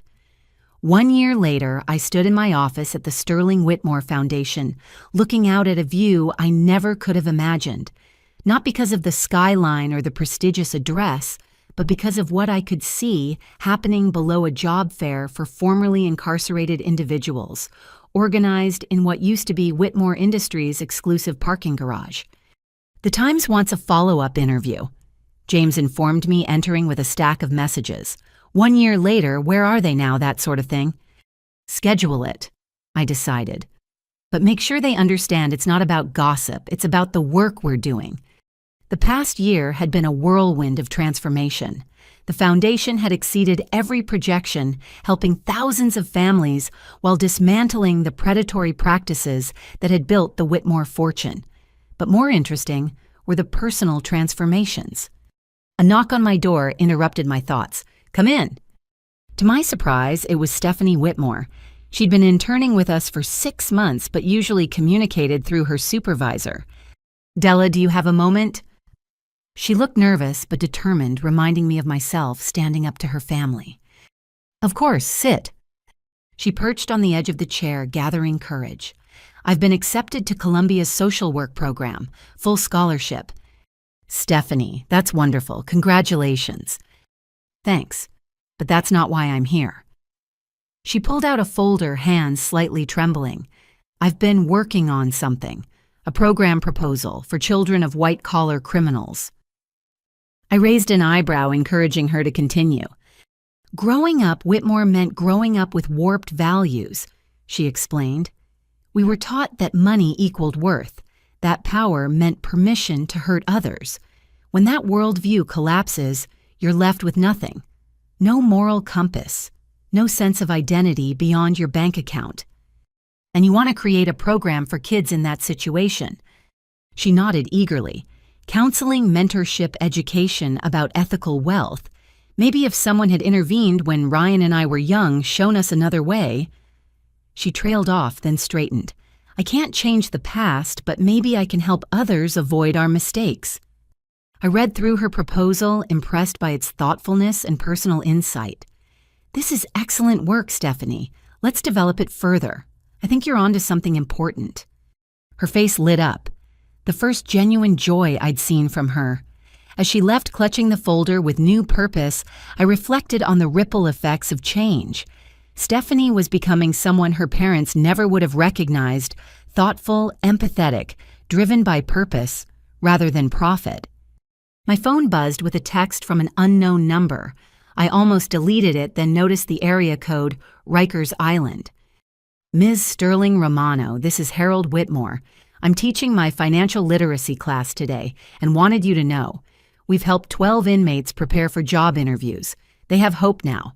Thank you for not letting my knowledge go to waste. HWW." I stared at the message, processing the surreal reality of Harold Whitmore thanking me for anything. Prison had done what decades of wealth couldn't taught him: humility. Interesting day. My father appeared in my doorway, his monthly visit to review foundation progress. Harold texted, from prison, to thank me. His eyebrows rose. Wonders never cease. How's his program doing? Actually, very well. The warden says he's one of their most effective instructors. Turns out, explaining how you committed financial crimes makes you good at teaching others to avoid them. We reviewed the foundation's numbers, the expanding programs, the lives touched, but my father seemed distracted. "What is it?" I finally asked. "I've been thinking about forgiveness," he said slowly. "Real forgiveness. Not just moving on, but actual reconciliation. With Harold, he served his time. He's teaching others. He's accepted responsibility." My father gazed out the window. "Your mother always said holding grudges was like drinking poison and expecting the other person to die. What are you thinking?" "When he's released next year, I'm considering offering him a position. Consultant on financial crime prevention. Use his expertise legitimately." I nearly choked on my coffee. "You want to hire Harold Whitmore?" "I want to complete the circle of redemption," he corrected. "He stole from me, built an empire on it, lost everything, and found humility. If we're truly about transformation, shouldn't that include him? It was a radical thought, but then everything about this journey had been radical. What about Ryan? I asked carefully. He inquires about employment every few months. My father studied me. That's your call, not mine. He's qualified, his volunteer record is impeccable, and his legal aid work has helped dozens of small businesses. But he's also your ex-fiancé who betrayed you. Only you can decide if professional interaction is possible. I'd been avoiding this decision for months. Ryan had rebuilt himself impressively, working legal aid, living modestly, volunteering weekends at literacy programs. By all accounts, he'd become the man he'd pretended to be when we met. But was that enough? I need time to think, I said. Of course, no rush. Transformation takes time. He smiled. Speaking of which, Madison's art exhibition opens tonight. Are you going? Wouldn't miss it. Madison's journey from trapped wife to celebrated artist had been remarkable. Her paintings depicting the stages of escape from emotional abuse had resonated with thousands. That evening, the gallery buzzed with appreciation for Madison's work. I stood before a painting titled The Signature, which showed a woman's hand signing a document while chains formed from the ink. It was powerful, painful, and ultimately triumphant as the chains shattered in the final panel. Della. Madison embraced me warmly. Thank you for coming. These are incredible, I said, meaning it. You've transformed pain into purpose. I learned from the best, she smiled. How's the foundation? I heard Stephanie's developing something special. We chatted about programs and progress, but I noticed her glancing toward the door. Following her gaze, I saw Marcus enter alone and hesitant. He asked to come, Madison explained quietly. First contact since the divorce. He's been in therapy working on himself. Says he wants to apologize properly. And you're okay with that? I'm strong enough to hear it now, she said. Forgiveness doesn't mean forgetting or reconciling, but it might mean allowing someone to acknowledge the harm they caused. I watched Marcus approach his ex-wife with obvious trepidation, saw Madison's gracious but bounded reception, observed their careful conversation by her strongest paintings. It was awkward, painful, but somehow necessary. Ms. Sterling Romano. I turned to find Ryan behind me, looking uncertain. I'm sorry, I didn't know you'd be here. I can leave. It's Madison's night, I said calmly. We can both be adults and support her. He relaxed slightly. Your speech last month at the Small Business Summit, it was inspiring. You've helped so many people find their footing. That's the goal, I replied, keeping things professional. We stood awkwardly for a moment, then he said quietly, I volunteer at the Riverside Literacy Center now, the same kids you used to read to. They ask about you sometimes. Do they? Despite myself, I smiled thinking of those children. Lucy specifically. She's reading at grade level now thanks to your programs. She wants to be a teacher. He paused. Like you taught her teachers could change lives. Before I could respond, Stephanie appeared with her boyfriend, a public school teacher she'd met during her internship. The contrast to the entitled princess of a year ago was striking. Della, did you see Madison's piece about breaking contracts? It's brilliant. She turned to her brother. Ryan, I didn't know you were coming. Last-minute decision, he said. Madison's work deserves support. I excused myself to view more paintings, but couldn't help noticing the Whitmore siblings throughout the evening, no longer imperious and demanding, but uncertain and trying. They were rebuilding themselves just as the foundation was rebuilding their father's empire. Later, as the evening wound down, I found myself on the gallery's balcony enjoying a moment of quiet.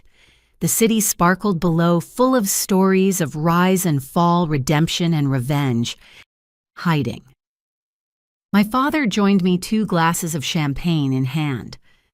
Reflecting, I corrected, accepting the glass, on how much can change in a year. And how much more can change in the years to come, he added. Have you thought about what we discussed? About Ryan potentially working for the foundation. I sipped my champagne, organizing my thoughts. I think I think everyone deserves a chance to contribute positively. If he's qualified and you believe he'd be an asset, I won't stand in the way, but I'd want him in a different department. Professional distance. Fair enough. And Harold, that's your forgiveness to offer, not mine. If you can work with the man who stole from you, knowing he's genuinely changed, that's powerful. My father smiled. You've become quite the philosopher. I've had good teachers, I replied, and a year of seeing how transformation really works. As we headed back inside, I caught sight of all the players in this drama scattered through the gallery. Madison triumphant in her artistic rebirth, Marcus humbled and seeking redemption, Stephanie purposeful and driven by newfound values, Ryan quietly supportive and clearly changed, even Harold absent but present in the way his children were rewriting their stories. No fairy tale ending, I murmured. No, my father agreed. Something better. Real life with all its complications and possibilities. The Foundation's car waited outside to take me home, still to my small apartment, though I could afford anywhere now. But that apartment represented my authentic self, the person who'd walked away from a gilded cage. Tomorrow would bring new challenges, new programs to launch new lives to touch. The Sterling Whitmore Foundation was just getting started. The literacy programs were expanding nationally. The small business initiatives were creating jobs. The housing projects were sheltering families. And somewhere in Rikers, Harold Whitmore was teaching inmates about financial literacy. In legal aid offices, Ryan was helping David beat Goliath. In Columbia classrooms, Stephanie would soon learn to heal families broken by greed. In galleries and therapy offices, Madison and others were turning survival into art. The wedding that didn't happen had become a catalyst for change beyond anything I could have imagined. Not a fairy tale, but something rarer, a true story of transformation, spreading outward in ripples that would touch lives for generations. As I entered my apartment, I noticed the leather journal Ryan had given me a year ago, still untouched on my shelf. On impulse, I opened it and wrote, Chapter 1. The real work begins tomorrow. Because this wasn't an ending. It was a foundation for whatever came next, built on truth instead of theft, purpose instead of profit, and the radical belief that anyone, even Whitmores, could change. The princess hadn't married the prince or slayed the dragon. She'd done something harder and more lasting. She'd transformed the kingdom itself, one choice at a time. And that was a happily ever after worth writing. 5 years had passed since the wedding that changed everything. I stood in my office looking out at a view that still amazed me, not of city skylines, but of the community center that had replaced the old Whitmore Industries building. Children played in the courtyard below while their parents attended job training in what used to be executive boardrooms. The documentary crew is here, James announced. They're ready when you are. Today marked a milestone, the release of The Wedding That Wasn't, a documentary that had followed all of us through our transformations. I'd agreed to participate not for publicity, but because our story had inspired legislative changes in prenuptial law and financial abuse recognition. In the conference room, I found familiar faces gathered for the final group interview. Madison, now a renowned artist whose work graced museums, Stephanie having completed her master's and running our youth intervention program, even Harold out on supervised release and working as our senior consultant on fraud prevention. Time had humbled him profoundly. His hair was gray, his posture bent, but his eyes held something they'd never had before: genuine remorse and purpose. Thank you all for participating, the director began. This final interview is about reflection, where you've been, where you are, where you're going. As we settled into chairs, the door opened once more. Ryan entered, and my heart no longer skipped or sank. Time had transformed that pain into something neutral, professional. He'd joined the foundation 2 years ago in our legal department, after proving himself through 3 years of consistent volunteer work and advocacy. We maintained careful boundaries, different departments, minimal interaction, but had found a functioning professional rhythm. Let's start with you, Harold, the director said. 5 years ago, you built an empire on stolen innovation. Today, you teach others how to spot and prevent similar theft. How do you reconcile that? Harold's voice was steady but weighted. I don't reconcile it. I live with it. Every day I wake up knowing I built my life on someone else's dreams. William Sterling showed me more grace than I deserved by allowing me to use my knowledge for good. I can't undo the theft, but I can prevent others. Your program has helped prosecute 17 cases of corporate fraud, the director noted. 17 too few, Harold replied, but it's a start. The questions continued around the room. Madison spoke about art as healing, showing slides of her latest exhibition on breaking generational cycles. Stephanie discussed her program that had helped over 200 children of white-collar criminals find healthier paths. Ryan, the director, turned to him. You've perhaps had the most dramatic transformation, from heir to an empire to legal aid attorney to nonprofit executive. What drives you? Ryan glanced briefly at me before answering. Shame initially, then purpose. I spent my first 28 years taking. Now I try to give. It doesn't balance the scales, but it's the only equation that makes sense. And Della, the director, finally faced me. You could have had revenge. Instead, you chose restoration. Why? I considered my words carefully. Revenge would have left me trapped in their story. Restoration let me write my own. Yes, the Whitmores tried to cage me, but destroying them would have just created more pain, transforming their resources into community good that creates endless possibilities. The foundation has helped over 50,000 families, the director read from her notes. Literacy programs in 40 states, small business incubators in 15 cities. Is this what you imagined? I imagined reading to children in a small community center. I laughed. This grew beyond any dream. But it's not about me. It's about systemic change, breaking cycles, creating opportunities. The interview continued for another hour, touching on forgiveness, justice, and the complexity of transformation. When it ended, we stood awkwardly in the conference room, this strange family bonded by trauma and redemption. Drink, Harold suggested tentatively, not to celebrate, just to acknowledge. Surprisingly, we all agreed.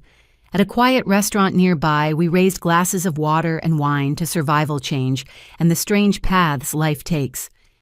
I owe you all apologies, Harold said quietly. Madison for what my family put you through. Stephanie Ryan for raising you in poison and calling it love. Della. His voice broke slightly.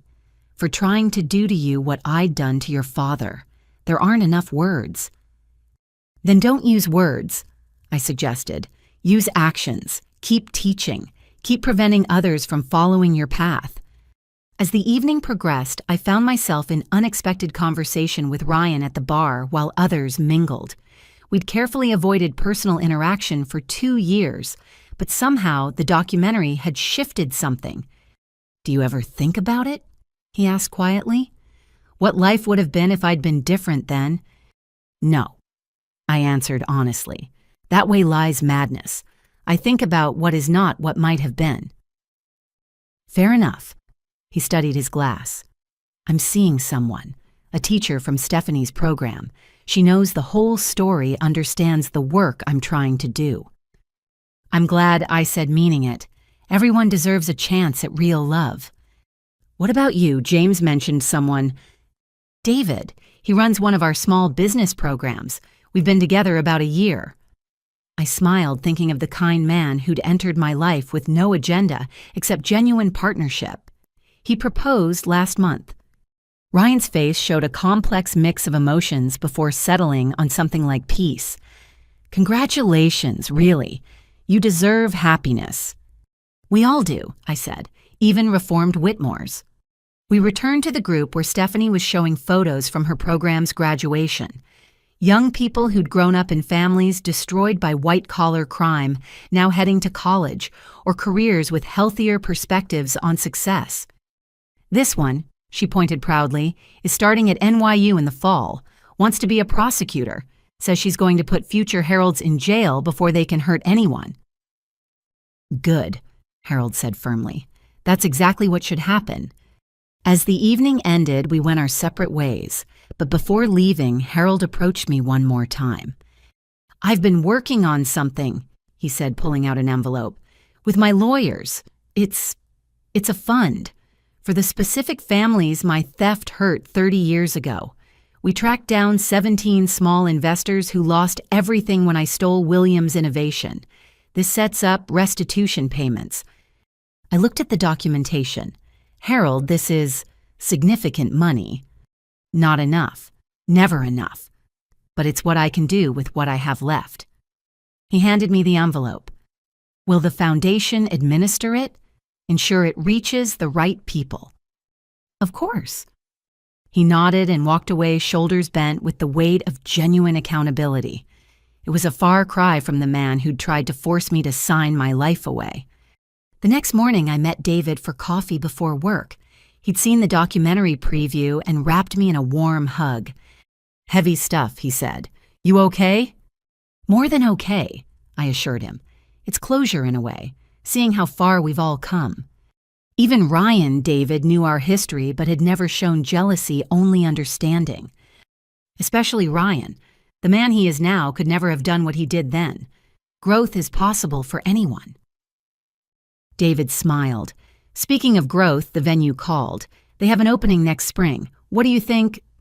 I laughed. A spring wedding at the Botanical Garden with only 50 guests and absolutely no prenups. Exactly as we discussed, though I do have one contract requirement. Oh, he pulled out a worn children's book. You have to promise to read bedtime stories to our future kids, with voices and everything. I kissed him right there in the coffee shop. Deal. That afternoon, I returned to where it all began, the Community Literacy Center. The children who'd been my escape during the Whitmore drama were older now, but new faces had taken their places. Lucy, now 13 and reading voraciously, helped me with the younger kids. Ms. Della, she said as we cleaned up after story time, my teacher says you were in a documentary about a wedding. A wedding that didn't happen, I confirmed. Sometimes the best decisions are the ones that lead you away from what you thought you wanted. Like in The Paper Bag Princess, I smiled at her reference. Exactly like that. Sometimes the princess realizes she's better off without the prince.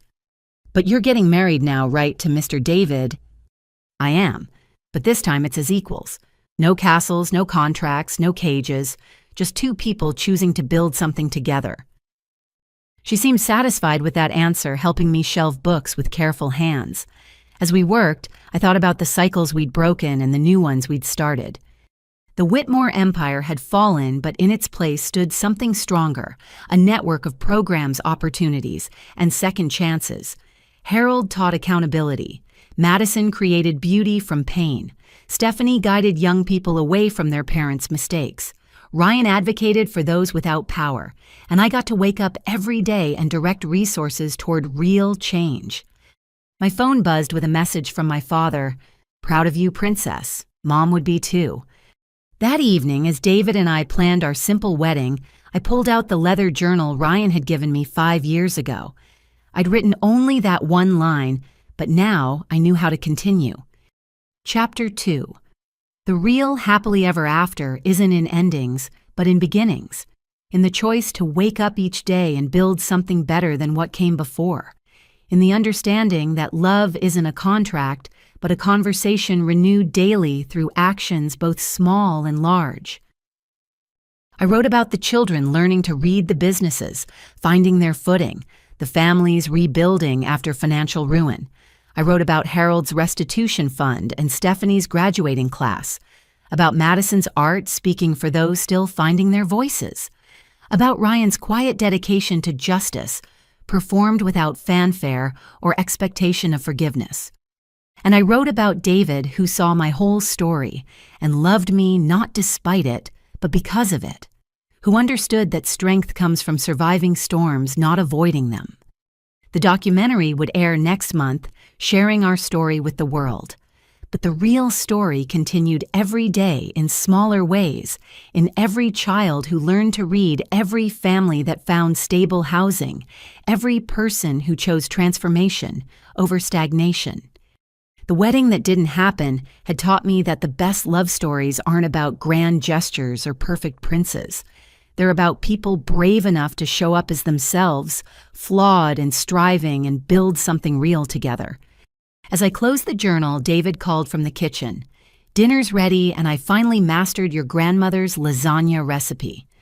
I smiled, remembering Ryan's fumbling attempts at that same dish years ago. But this wasn't about comparison. This was about moving forward, about choosing joy over bitterness, purpose over revenge, love over fear. Coming. I called back, leaving the past in the journal and walking toward my future. The princess had indeed saved herself, but more importantly, she'd learned that real happiness comes not from being saved, but from building a life worth living, one choice at a time, surrounded by people who choose growth over comfort, truth over fairy tales, and love over contracts. And that was better than any storybook ending could ever be. I opened our apartment door. Not a castle, just a home filled with laughter and burned experiments from David's cooking adventures. This was real life, messy, imperfect, and absolutely perfect in its authenticity. "By the way," David said as I entered the kitchen, "the Literacy Center called. They want to name the new wing after you." "After us," I corrected. "The Sterling Romano Family Reading Room." "Family," he repeated softly. "I like the sound of that." So did I. A family built on choice, not contracts. A legacy of literacy, not greed. A future written by our own hands, one page at a time.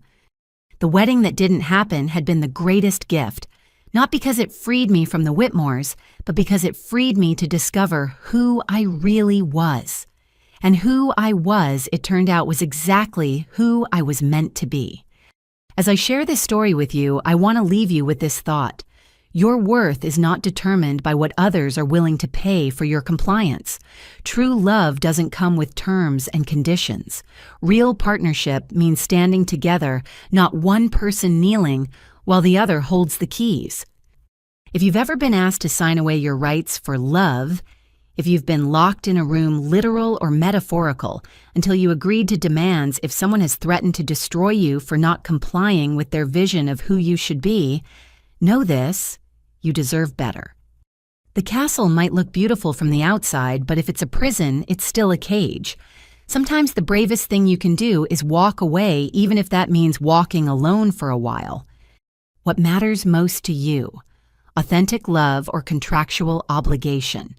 Have you ever had to choose between being yourself and being what someone else demanded? I'd love to hear your thoughts in the comments below. If this story resonated with you, please share it with anyone who might need to hear that their worth isn't negotiable, that love shouldn't require legal documentation, and that sometimes the best weddings are the ones that never happen. Like this video if you believe in love without contracts, and subscribe for more stories about choosing courage over comfort. Remember, you are not what others try to make you.